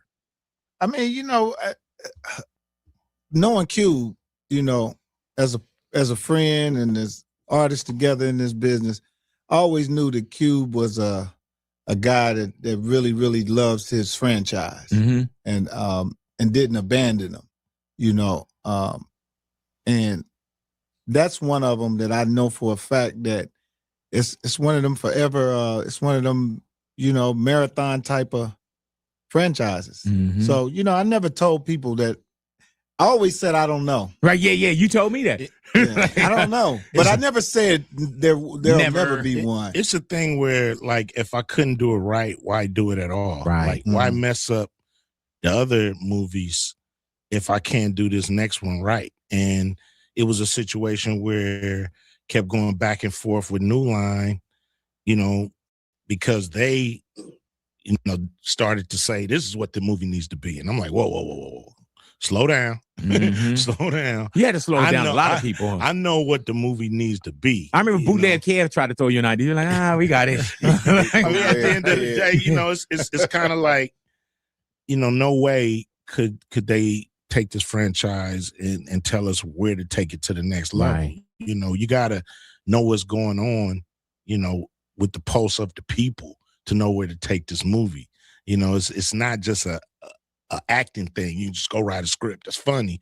You got to write something that the people can really relate to and bring it up to date. You know what I'm saying? So I was like, you know, unless we could do it right, we're not doing it at all. And, you know, we at a point now where we can do it right. And so here we are. It's so many things from the Friday franchises. You know, the Friday franchise. Yeah. It's Bye Felicia. You got knocked the fuck out. Those are 10. What's those are 10s? Not 20s. Not 20. Yeah. That one. Bevo Lottie. Got more head than he got body. Yeah. Top flight security of the world. Top flight security. Yeah. Oh, hey man, to you this messing day, with my emotions. Who was that? That was if somebody is doing too much, they be like, oh man, that top flight security right there. Like there's so much that comes with it. And my kids, my son is 19. That's my oldest. My daughter's 17. She'll be 18. They know the franchise like I know the franchise. and they weren't even born. Yeah. But it's like this rite of passage that everyone had to watch Fridays. It was Beautiful. yeah. I mean, that's what me and DJ Pooh wanted when we first started. Like, we need that hood classic, without a doubt. That's, as long as we get that, Yeah. it's a success, regardless of what it did in the box office and all that. We was like, people got to look at this as a hood classic, and we got a notch on our belt if we can, Yeah, that's one of his. that. That's one of many of his great talents, Ice Cube, that I have to say. When he created Friday After Next, he said, "Man, Mike, this gonna come on every Christmas," and I'll be damn. Every Christmas. Hey, man, Never it's like fails. our Christmas movie. Yeah. You know how you'll have certain Christmas movies, Yeah. but that's like ours. Yeah. Yes. The music. A California Christmas. We done seen Christmas with snow on the ground and all Yes, that. sir. Yeah. But we ain't never seen a California And Christmas. then Right, the introductions on that one, the Cat Williams, Terry Crews, the Oh, list yeah. goes on and on, bro. Yeah. Like, like, It's great. hey, man. It's like a university, Cube created a university for us. It's such as like guys like Russell Simmons, man. Yeah. With Def Comedy Jam. Every now and then you get a brothers like those brothers, man, to come and set up a university, a place that you can go through and be guaranteed to get a lifetime of work and if you do the work right, though. If you do the work right. And if he you're ready choose for you. it, yeah. It's like Yale. You know? You got to be chosen. Yeah, it ain't everybody can get in, but if you get in, guaranteed you're gonna have a great career. Let me ask you this, Mike. Mhm. With sometimes a character, like people know Day Day, Yeah, but Mike Epps. yeah. Was it hard for you to not be Day Day? Because there's some things where, like, if you look at different strokes, like Gary Coleman couldn't get away from what you're talking about, Willis. Yeah. Can I answer this? Yeah. Can I answer this? Please do. What am I asking first? Mike, you asked, is it a situation where, you Mike Epps, but people thinking you Day Day? Right, but I think people see Mike Epps. But go ahead, Q. Yeah. I mean, we have, conversations. He'd be like, hey, man, I'm a real nigga, man. You know what I'm saying? They keep coming to me with this Day shit sometime, and I got to show them, Q. Yeah, get lawsuits. They think I'm fucking Day, man, or Jelly Roll or something, man. Nah. And I'm like, man, come on, Mike. I'm something like them dudes. Put that hood, put that hood mic away. You know Was what I it mean? hard early on though because you played it so yeah. well? Oh yeah. But I think people now distinguish the two. Oh yeah. You know what I'm saying? I did enough work, but I'll never forget what Cube said one day. He said, it's for every character that you play as an actor, it's some truth to it to some kind of way. Because that's the only way that was the only way he could see that, and it is, if you go back, Day Day, I got a cousin named Brian in my hometown, my real cousin. Now, when I did that movie, only him and my family was saying, man, he was doing Brian right there. Yeah. You know what I'm saying? Like I'm telling you, because he didn't came to me and told me, like, man, I swear, I'm telling you, and I was like, dude, I was just, but unconsciously, I didn't know I was doing him either, but Right. I had to grab from somewhere, and then there was parts of it that was, that was close to who I am too. How much of that is on the script? Because I know Q, I had a chance to work with you on Players Club, right? And I learned a lot from how serious you are on set. Yeah. It wasn't like the homie hangout. You were very serious. You know what I'm saying? So do you do certain things on the script and then you say, all right, let me see what you're going to do with it? Yeah, to me, when people say we ad-libbed the whole thing, I'm like, oh, hold up.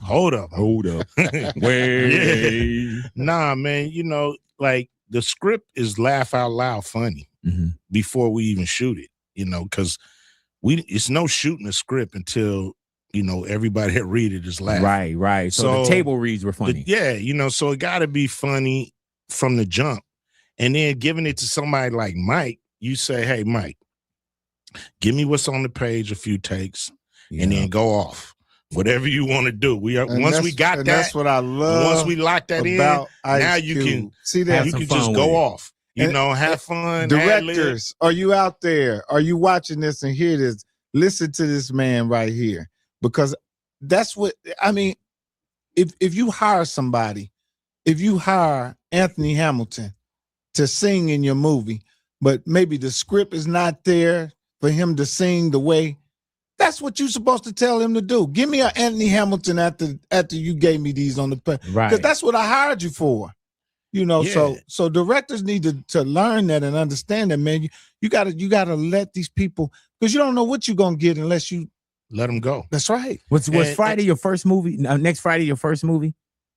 No, I did some independent movies that they did. Next Friday was the first movie that was big for me. Gotcha. I did a movie with Vin Diesel years ago. It was called Strays. It was an independent movie. It was in some what they call them, the festivals. And then I did a little bitty small part in DJ Pooh's movie called Three Strikes. Me and You. Yeah. That was me and you in the barbershop. I wish Pooh would have cut you out that motherfucker, because you definitely wasn't on the page end when you called me and Fuzzy fat motherfuckers. All right, y'all. So we're gonna stop it right there for a quick commentary break, y'all. They got me cracking up over here. I'm back here rolling. That's what I'm saying. Especially Mike Epps. I love Mike Epps, and I love Big Boy. Look at him. He just had the best energy with people. And Cube is like, he cool, he swag or whatnot. All of the energy. It's great to see this type of camaraderie and conversation. But so many things that they said within the interview in this segment so far. And one of the things that Mike just said that really resonate with me and stick out to me, and that's why I said, like, everybody got their own swagger. That's how I say it, swagger. And so what really makes these movies great, or these roles great, and bring them to life, is that the person that they decide to hire, there's a script, there's things, that you read and you go along with because that's how the director wrote it. But when they literally say, like, here go the script, this is the, the blueprint. But I respect what you do and how you do it, and I trust you fully to be you. And I need you to bring you to this character, and you give them that leeway to do that. That's typically when you get media gold, right? And that's only because you realize, like, this individual is somebody that bring their own swagger. You may have a script and an idea, and a storyline and all of that, but to really bring that character to life, you got to trust that that person is going to do what only they can do and what they do best. And all of those roles that we seen that people held within, the Friday franchise and many other movies, right? Totally brought the characters to life. It wouldn't have been that character if it wasn't for their energy and their swag. Like I said earlier, rest in peace to John Witherspoon.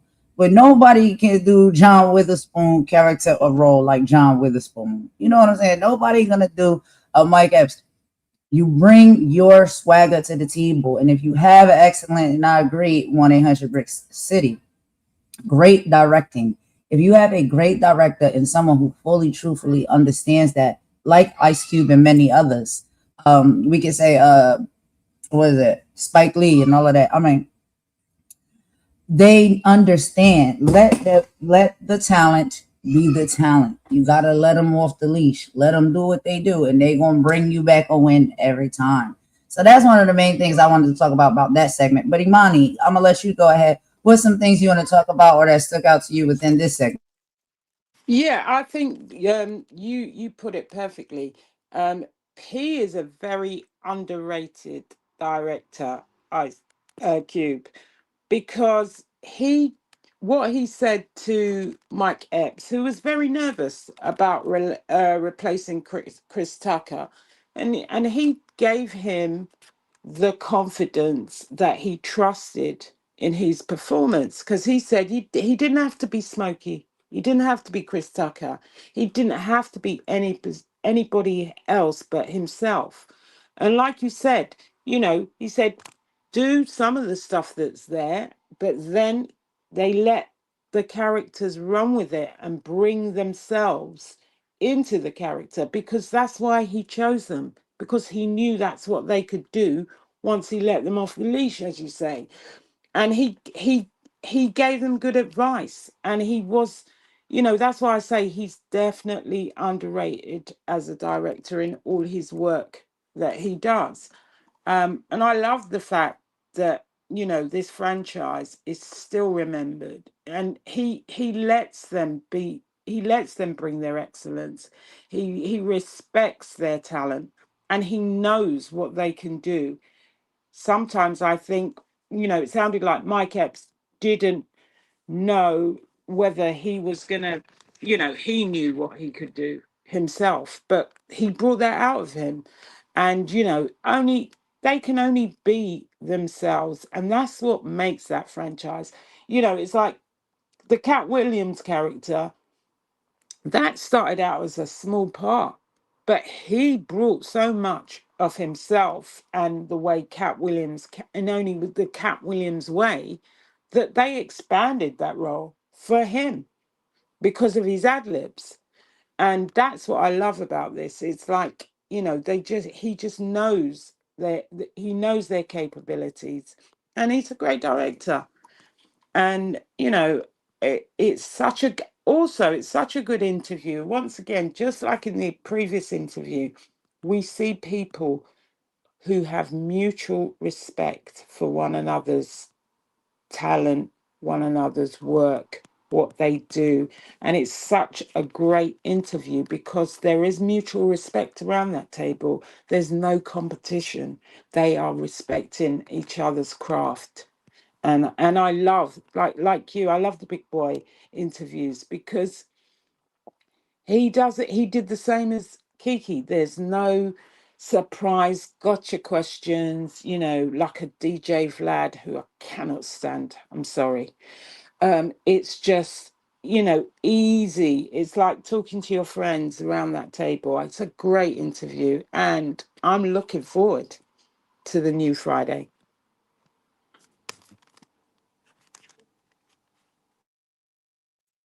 I want to see it too, bro. I want to see it. I wish we could go and get tickets and go together. Maybe we could work that out. But absolutely, I agree 100% with everything you said. And I was just thinking about something as well. It's like, now listen, because I watch a lot of interviews and stuff like that, and they spoke about this a little bit about the fact that when you perform a role so well and so memorable, the actors and actresses sometimes, as they navigate through their life, the fans sometimes kind of see them as that role because that's the most memorable thing that they see them do. They don't hang out with them every day. They don't talk to them on the phone. So they don't really know anything other than what they see on the screen because they don't have a personal relationship with them. And a lot of actors and actresses have a hard time with that because, yeah, within the business, they get typecasted because they did it so well. Now, the next person that wants to work with them, they want them to do that same thing that they did over there the same exact way. And one of the things that I like that Mike Epps said is, and child, he from Indiana. So, child, he from the hood, child. We know that. But aside from that, you have to, and this is something that can apply not just to actors and actresses that do like, movies and film and stuff like that, but it also can apply to YouTube as well, because a lot of times people feel like they're being typecasted. When people go around and speak about them or they see them, they think them to be just this one thing that they saw, that they liked, that stuck with them, and not know that people are very multifaceted. And a lot of times, sometimes the character that they play is not who they really are. And there has to be a distinction between the two. Now, for me, like when I come to the platform and I do my content and stuff like that, I don't put on a character when I get up here. I'm not anybody else other than who I am in real life. And if you spend enough time watching my content or connecting with me on any other different ways or levels, you genuinely get to see who I am as a person. I think in life, it is up to us to do that. We have to make sure people know exactly who we are. And we are multifaceted. So just because we do one thing doesn't mean that's the only thing that we do and the only thing that we can do. Just because we lead with one type of, persona at that time doesn't mean that that's the only way that we are. We're all probably mixed and multifaceted individuals. And so, I think it's up to us to be able to show that, because Mike Epps that's what he said. He was like, these people know me. And I think one of the things that makes it a little bit easier for like stand-up comedians as well is that they're very personal with their audience when they do stand-up comedy. So I feel like people like they know and they're able to detach, Mike Epps when he does characters to Mike Epps to who he is on stage. I think they get to see more of the real side of him, and he does meets and greets and stuff like that, and they get to know him. But I think the best thing for us to do is just really get to know somebody before you think you know something about them. Like just get to know them. Yeah, I think you're right. I think you're right, Golden. The thing that people mistake about sometimes about the culture, they don't actually understand code switching. You see, people think because I speak how I speak and because I've worked a lot of the time in corporate, that I'm some kind of slouch, and you can speak to me any way you want because of my accent. What they don't realize about our culture, a lot of us have to code switch to do things and to be in places and spaces that we want to be, because sometimes how we are at home with our brothers, our sisters, our parents, our children, how we speak is not acceptable. So they get us effed up because of the way we can code switch. And they don't actually understand, it's particularly for us in the culture, you have to adapt to the places and the spaces you are. You cannot, if you're working in corporate, you can't be going in there with your vernacular because people don't want to hear it. So sometimes some people seem to make the mistake that when you're quiet and you're not raring at them, that you are some kind of slouch that they can walk all over.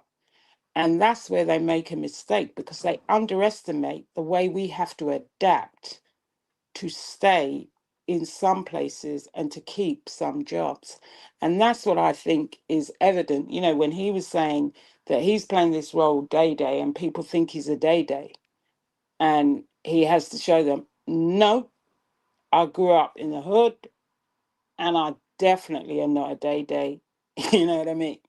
And I think that does happen in life all the time for us, for a lot of us. Even if you're from a different culture and your vernacular is different amongst your family and friends. It's not only amongst our culture. It's just that sometimes you have to code switch to adapt and to fit in and to do things that you have to do to get by. Absolutely, I agree. Yeah, you said that perfectly. I mean, no much more needs to be said. But yeah, that's exactly what a lot of people I think don't take into, account. Like, and again, I know sometimes with how this YouTube move and operate, um, and even how I'm speaking right now, I'm chilled, I'm relaxed, I'm speaking like this because this is my channel, right? I'm not at anybody else's corporation or business necessarily. This is my channel, so I can let my hair down. I can be like this part of myself.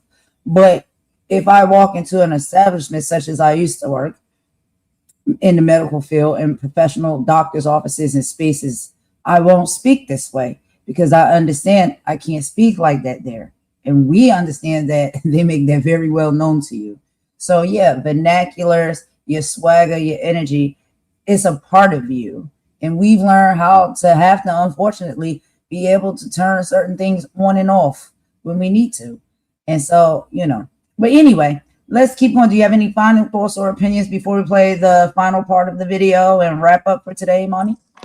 No, no, no. Keep going. It's a great interview. Uh, I really, really do love it. I love the mutual respect they have for one another. yes, the brotherhood, brotherhood. I love the shit. Let's get back into it. all this. You definitely, Well, you know who what? wrote that? Well, you know what? I didn't write that. Right? yeah. I don't think anyone wrote it. You know what I'm saying? I forgot we did. That's funny. I forgot we did 3 We strikes did together. 3 strikes together, man. And at the time, I mean, come on, man. I was young. I was on drugs. Right.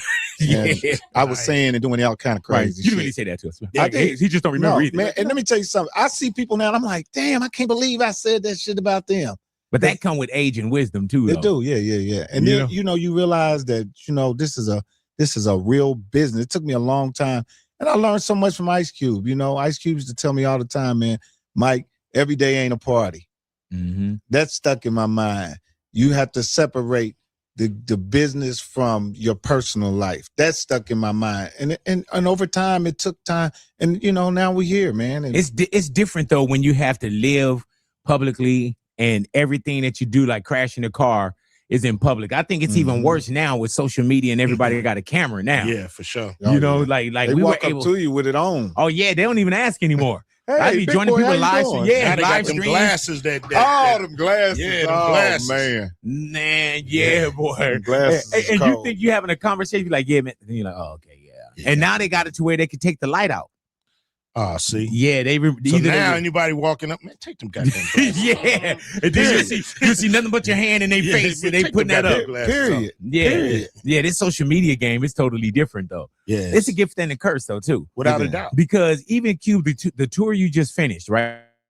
Yeah. I watched that tour on social media. Mm-hmm. And then I hit you with something, man. You guys did like this recap that y'all been doing recently.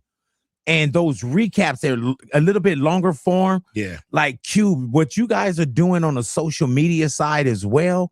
You know how people are like, oh, I ain't fucking with that, or because we can become dinosaurs. Anyone can. Yeah. Even with AI that's here. Yeah. But I see what you do on social media as well, bro. Is that not different for you, but is that more of a conscious thing for Cube right now? Yeah. I mean, we got a team that, we getting it. Yeah. I learned actually, watching Kevin Hart doing no movies. He filming everything. He putting everything up. And I'm like, yo, that's the new game. Yeah. You know what I mean? Like film it, put it up, cut it together, get a fan something to grab a hold on, even if they're not there. Yeah, because we want to see it. Yeah, they can still, kind of feel it from our point of view. Right. And it's part of the game but now. even watching your tour, the way that you guys would show up to the venue and seeing the people do shout outs, it was like we don't get a chance to look behind the curtain. Yeah. And I think we came from a point where you didn't we didn't go back there. Yeah, man. You didn't show how you cut the woman in half if you're a magician. Well, at that time, back in the day, it was taboo to show any of that stuff before people. Like if people seen that, it would discredit your Yeah, it'd show. It'd take away. Nowadays, that stuff is more important than the damn Hell yeah. show. People selling meet and greets. You know what tripped me out still? I don't want to know what's coming next. But I see people now be like, oh, I got the show list. I'm like, I don't want to see the show list. No, not the show list. You know what I'm saying? That's crazy, Or right? I don't want to see and even now, like there's some people, you get the Dave Chappelle's of the world. Yeah. I think Kevin does it as well, where you got to lock your phone up. You know what I'm saying? Yeah. And the lock the phone up thing is cool because there's just certain times like New Edition just ran through the States, right? I didn't want to see a lot of that but the way that you did it, once it was over, you let us see it. Yeah. You know what I'm saying? The fans gonna do it anyway, though. What made you grab an early Cat Williams, bro? Like, cause when you watch, that was last Friday, right? Friday after next. Yeah. When you watch that, bro, that was genius. And it looked like another time that it didn't seem like you were watching an actor. No, Cat, actually, Matt Alvarez, who was a producer with me, Shout out to Matt. said was like, yo, you got to check out this one dude. I think Money Mike, this dude encompasses him. So when as soon as I saw him, I was like, oh, as soon as I heard him talk, I'm like, oh, this is Money Mike. I hope this dude can act. I hope this dude can act. And he killed the audition. And what was great about Cat, he always was prepared. He always had more than what the script. Right. Because we only had a small part for him in the script. But the more and more he would, deliver, we like his part just got bigger and bigger. So that's a situation where he came in and he saw his opportunity and he went above and beyond and, got more screen time because of it. How do you, when you're on set, Q, do you know, like, I got it? Yeah. Like, like, oh my God, yeah. Yeah, I know we got this. Let's shoot it 1 or 2 more times, but man, we got it. This is the funny piece. So now are we gonna see another Friday? Yes. How close? So, because even when we would ask back in the days, no, it wasn't. If we didn't get yes. We writing the script right now. Is there a working title? Yeah, Last Friday. There it is. Last Friday. That sounds Friday. Definite too. No, because there's Friday after last too. Yeah, that is true. He's not gonna stop. You thought it was last Friday? Friday one more again. He's not gonna stop, man. Man, you just recently had bobblehead night at Dodger Stadium. Yeah. You're like a Dodger. We win. Without the contract. Yeah. But we win, you there. Yes. Hey, man, that one series, World Series, when you came out. That was big. Oh, my God. In the low. Whoo. Oh, my God. When they had the trophy with the flags. Oh, yeah. And then vocally, that's what I always say, man. Q, vocally, you sound like what you sold us. So when you walked that whole field, I was like, oh, Lord have mercy. By the time I got to the mound, I would have been, but your breath control, and why do you make sure that you sound like what you sold us? To me, that's the most important part for a concert is, do this dude sound like the record I bought? Yeah. And when they do, it's magical. It's a great experience. Cube, they don't, it's like, everybody like, what the hell? Right. I did some shows with you in Japan, right? And it was one show, it was small technical difficulty that we noticed. Y'all was in Japan? Yeah, but it was small. And I remember, man, you just felt like you're how professional you are. And I remember you had a meeting with your crew afterwards. Yeah. And I remember there was nothing I could say. All I said was like, Q, I was like, man, I don't think it was, and you was like, Big, you said, I didn't come all the way over here to give people that show. Yeah. And I was like, there ain't nothing I could say. You know what I'm saying? They thought they had the best show. The cars ain't stopped coming to America. he following you. That's like a guy cars from Japan. But yeah, that was a certain way of that you hold yourself to a certain standard. Yeah, man. You don't want to be, a waste of people's time, most important, and money. Mm-hmm. You can't waste people's time and money if they came to see you. And the show has to be, perfect, really. If it's not perfect, then we got to fix, we got to tweak, we got to figure out what happened. We got to do an investigation like a plane crash. It's like, where's the black box? Right, yeah. And what the hell happened with that show? Open. And next show, we got to clear that up. Even to the last tour. Even to the last tour. You still? Yeah, it's always calibrations that need to happen.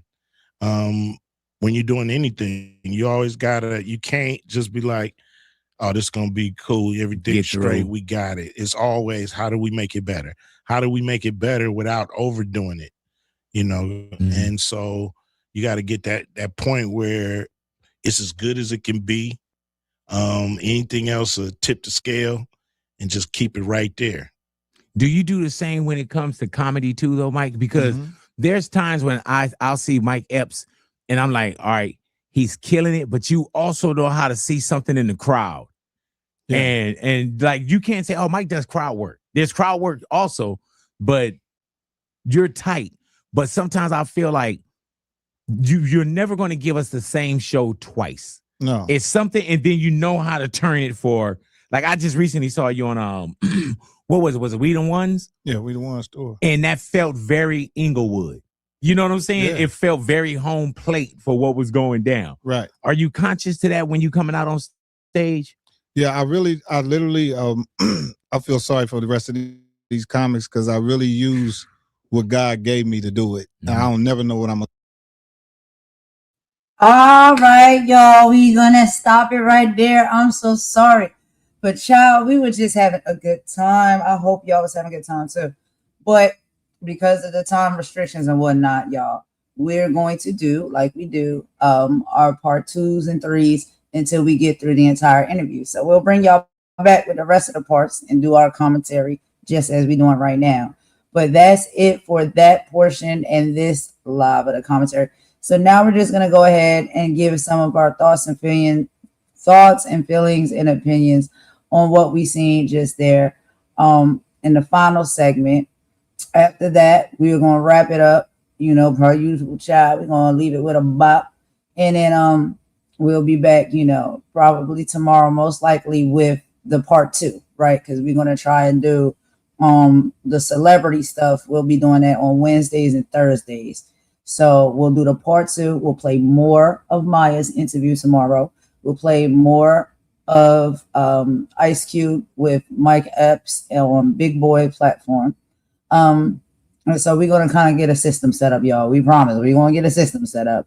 But before we go, we're gonna give some of our final commentary for this last segment. And Imani, I'm gonna go ahead and throw it over to you. I'm gonna let you start off, and then I'll give some of my final thoughts. Yeah, I mean, this interview was about obviously the new Friday that's coming, but it wasn't only about that. It was about the legacy. It's about the fact that he built something authentic and he stayed true to himself all the way through. And then with Mike, and he also adapts to changing times and he respects and values the time people give to him. He respects his audience. And with Mike Epps, he talks about learning from his mistakes. And I think they both have created work that will outlive them. But the thing that I think that is key here is that when God gives us all gifts, God or whoever you believe in, sorry, because I don't want to presume. And people shouldn't spend their life trying to perform somebody else's purpose. You know, the world already had a Chris Tucker and it needed a Mike Epps in Friday. The world already has everybody else. What it doesn't have is our own version of greatness.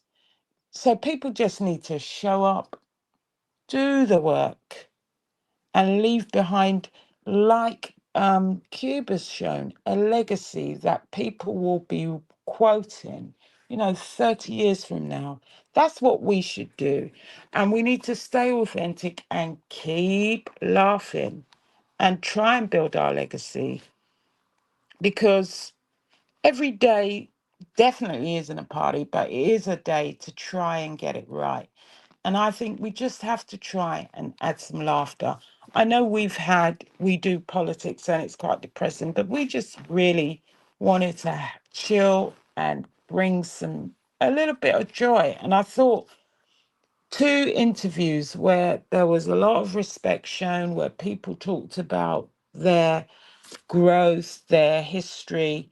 It was great to see these two interviews that were joyful. But that's all I've got for everything. And I had a great time today. And thank you. Thank you, Golden, for, having me as your co-host today. It was really great. And you select some great content.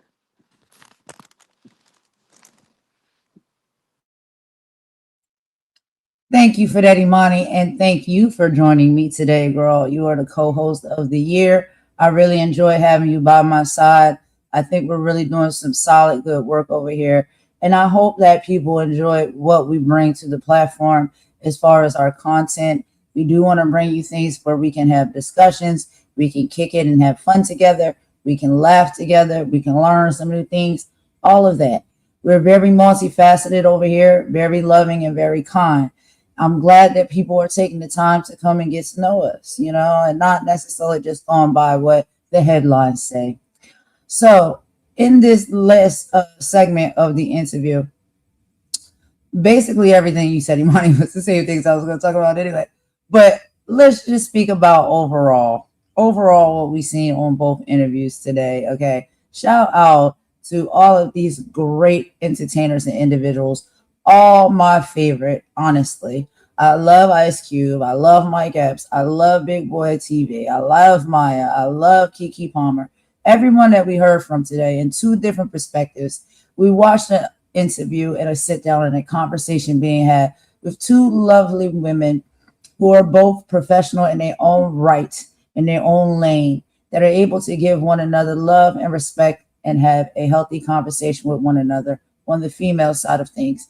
And then we also seen three men that are also the same, that were able to sit down and have a bro-like conversation with one another where no egos were in the room at all. Each giving love and big up in each other for what they do and how they do it, because we all do it different. And there's no reason to hate. There's no reason to fight. There's no reason to tear nobody down. You just do what you do and you spread love and you try to build unity. We can have great conversations with one another. We can understand one another, even if we all come from different backgrounds.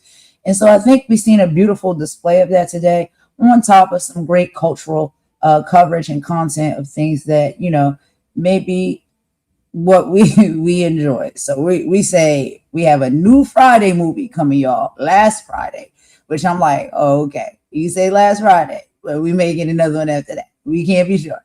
But as of now, it's last Friday.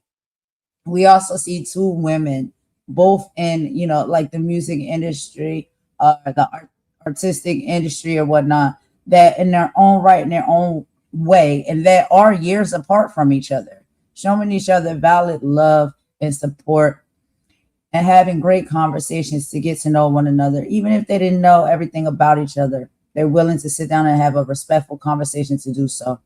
So I thought that was an excellent display, an example of how we can move and operate with one another, and some fun, intricate, information and details as well that can keep us entertained. Now, when it comes to, and I did want to say a few things just on a deeper level, right? Because I understand people may not fully understand, when they were talking about, or what they call it to be, like these hood films and stuff like that. The hood as a living, breathing community, right? And we're talking about right now Cube, but there's others that make movies like this as well. So when Cube wrote Friday, the media was only showing one side of South Central, the violence, the trauma, the despair. But Cube said he wanted to show the love and the everyday life. Friday proved that even in the midst of hard times, high unemployment, and systemic pressure, there is a community of people who look out for each other, water their lawns, sit on their porches, and just try to survive the day. We understand as a people, and I mean people, not a certain race, that sometimes it requires us to laugh through the pain. Let's be real about what we're actually laughing at in these intense movies. We're laughing at the neighborhood bully, like a Debo. Unfortunately, the local crackhead, like Smokey. The struggle of losing a job and the threat of gun violence at the end of the film. This is a heavy reality, but as a people, we have always used humor as a shield. Laughing through the pain isn't us minimizing our trauma, it is us conquering it. It's how we keep from crying sometimes. And also, teaching the world our language. When our stories are told accurately by us, they become universal. The entire world uses lines from Friday every single day without even realizing they're participating in Black American culture. By Felicia became a global phenomenon. We aren't just entertaining the world, but we are educating them on our resilience, our vernacular, and our spirit. Protecting the legacy. This is exactly why the internet went crazy over this Big Boy interview. Because for 30 years, nobody has been able to duplicate that energy. When Cuban Mike Epps threw out the first pitch at Dodger Stadium recently to announce the Everyday's Friday concert and comedy festival that will be happening in Long Beach this July, they weren't just selling tickets. They were giving us space to celebrate our survival and our collective joy. And then the next generation of the story, bringing on Aaron McGruder, who is the Boondocks creator, jumping into the writer's room on this movie last Friday. You know the social media commentary is going to be sharp. We're going to see Craig and Day Day navigating a gentrified neighborhood, dealing with modern realities, but keeping that same raw, unfiltered perspective. It is a reminder that our stories don't stop. Sometimes they just elevate. So, y'all, it all ties together. Maya is talking about taking control of her own narrative through independence. And that is exactly what Ice Cube did 30 years ago when he wrote Friday. He didn't wait for Hollywood to tell a story about his neighborhood. He wrote it himself. And that's why it stands as a monument for the culture today. So that is literally all I have to say on that. Imani, do you have any final thoughts before we end with a bop? No, the only thing I have to say to everybody is that is why that those final words from Golden is why I am the bread and she is the sandwich filler. That was a great that was a great summing up, honestly, as per usual. And thank you Ciao. everybody for joining. It was fun. I loved today. It was nice and light and it takes us away from some of the heavy politics. But we will, we all keep bringing the politics, but Of sometimes we course. need to take a break from it ourselves. And we don't want everybody to always leave it on a downer because there's hope. And this makes me feel hopeful and happy. And I'm gonna go and watch Friday. All of them. Watch party, watch party. Yeah, but everybody, this is probably everybody catch up. Catch up. We gotta go back and we gotta refresh our memories if we have not watched as of lately. Let's go out and watch all of the Fridays, y'all. And let's wait until the new Friday is out for us to see in theaters. And maybe some way I can find a way for us to do a watch party. It's gonna be hard, but I don't know. Maybe we can find a way. But yeah, thank you so much, Imani. Imani, I really enjoy having you as my co-host. You do such great work. You are very intelligent. You do research, and you have a great personality that I just really wanted the world to see and get to know for who you really are. And so I enjoy my time spent with you doing these lives. And everybody, if you come to us as well. We really appreciate the support and your presence.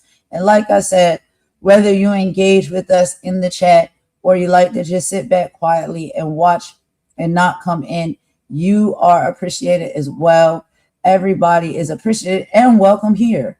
And we're not monsters. We're not terrible. Sometimes, you gotta pop out, do some things. But other than that, child, we really just want love and unity. Child, the speaker is dying. Love and unity and all of those things. And it is possible. And unfortunately, y'all, we're going to have to fight for it because there's a lot of forces and energies that don't want us to have it. And they're in the way of us getting it. And we're just the type that we're not going to let that happen. We're fighting and nail. We will continue to do so. And this is for humanity. It's not race based. This is about humanity. We need to be in a better place and space as human beings, despite our racial differences, our gender differences, our sexual preference differences, our religious differences, our different political differences. We still can connect with each other and kick it. We ain't all gotta agree on everything, but we still can be friends. So anyway, y'all, that's all I got on this. I'm gonna go ahead and end it with a bop per usual, y'all, and we will be back tomorrow for the part 2, so don't miss it. We'll be playing about another 30-45 minutes of the Maya interview and another 30-45 minutes of Ice Cube on Big Boy TV. Wait, let me make sure that's right. So tomorrow we probably play about another 30 minutes because the Ice Cube and Big Boy interview is not as long. So, we probably can be able to play that one to the end. But yeah, we will play another portion of Maya and Keke Palmer theirs is pretty long, so we got to break it up in segments. But yeah, let's go ahead and jam it out. And we will talk to y'all on the next live. We love you. We appreciate you. Golden and Imani out. Bye.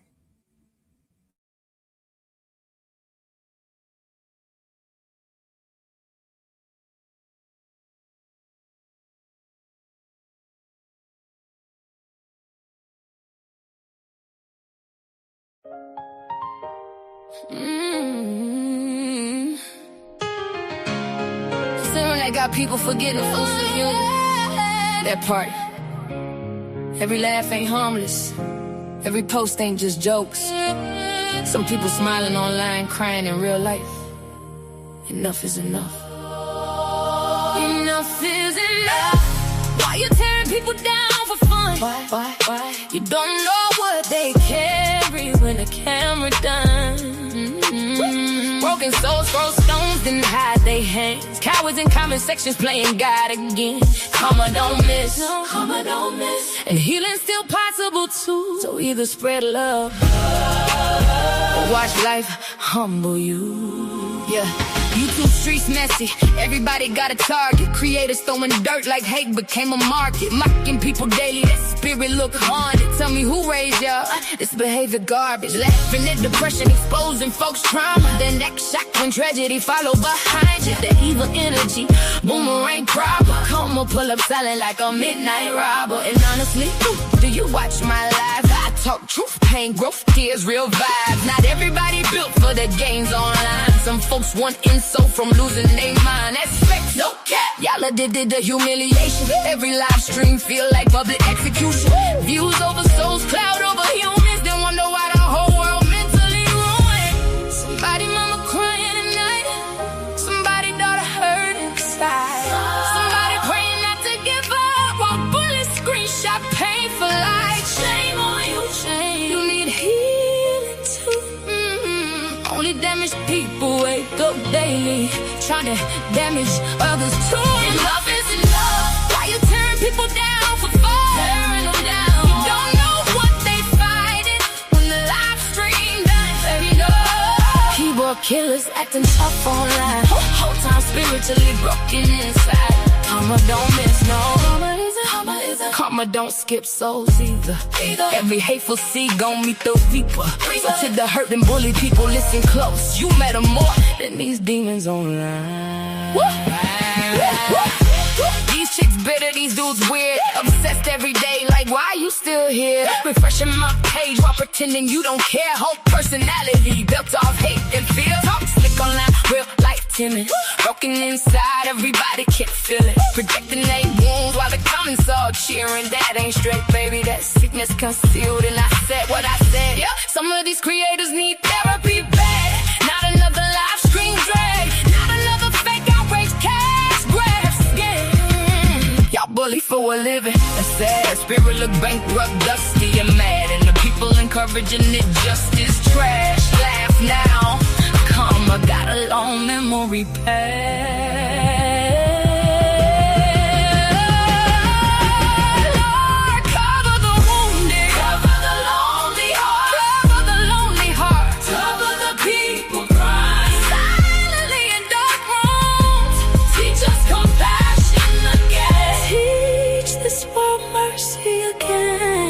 Because words cut deep. So deep.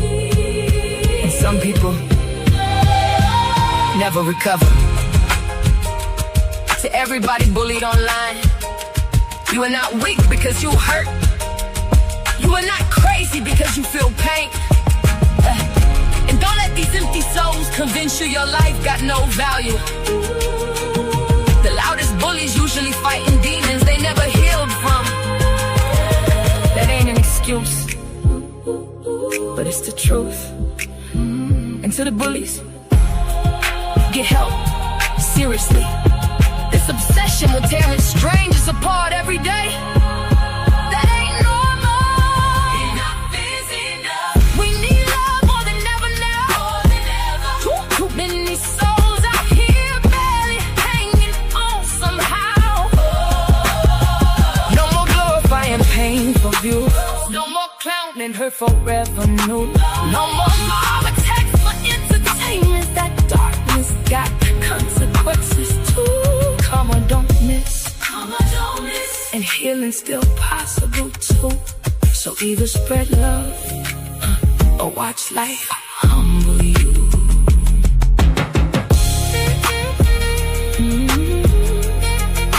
Enough is enough. Spread love before it's too late.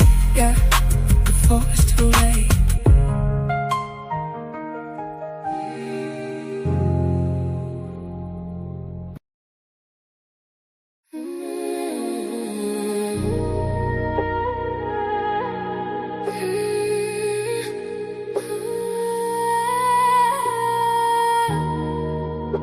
They don't know her like I do. Nah. Golden. She moved through the city with her hair held high. Pretty brown skin with a storm inside. Everybody see the glow, they don't know the pressure. Smile so warm, but her heart no weather. Late nights riding while the skyline blur. Trying not to cry when the memories occur. Had to learn fast, everybody ain't loyal. Some people love you long as they control you. Now she move careful, energy expensive. Too many fake vibes hiding in the friendship. Used to give love with her hands wide open. Now every scar got the whole vibe frozen. They don't know her like I. No, they don't know.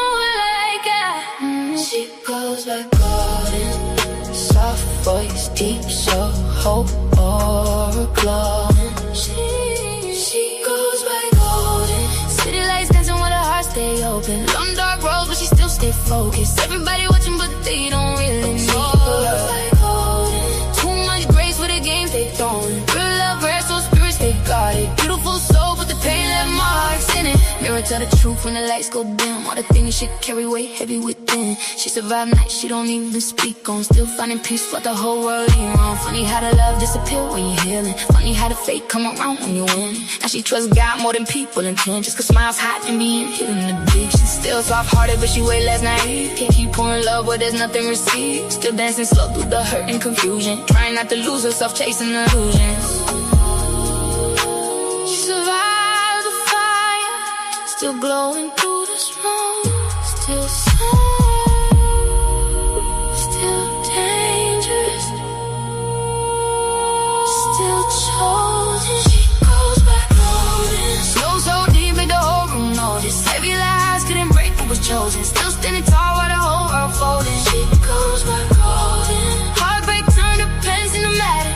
Now the tears got rhythm when she's singing. And they still don't know her like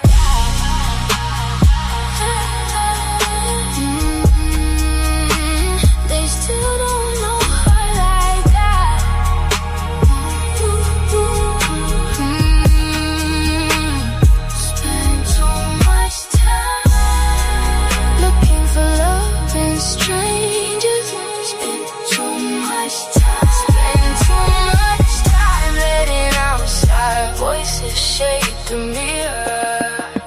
But at the end of the night, when the lights fade, when the city cried, when the tears dried, we still got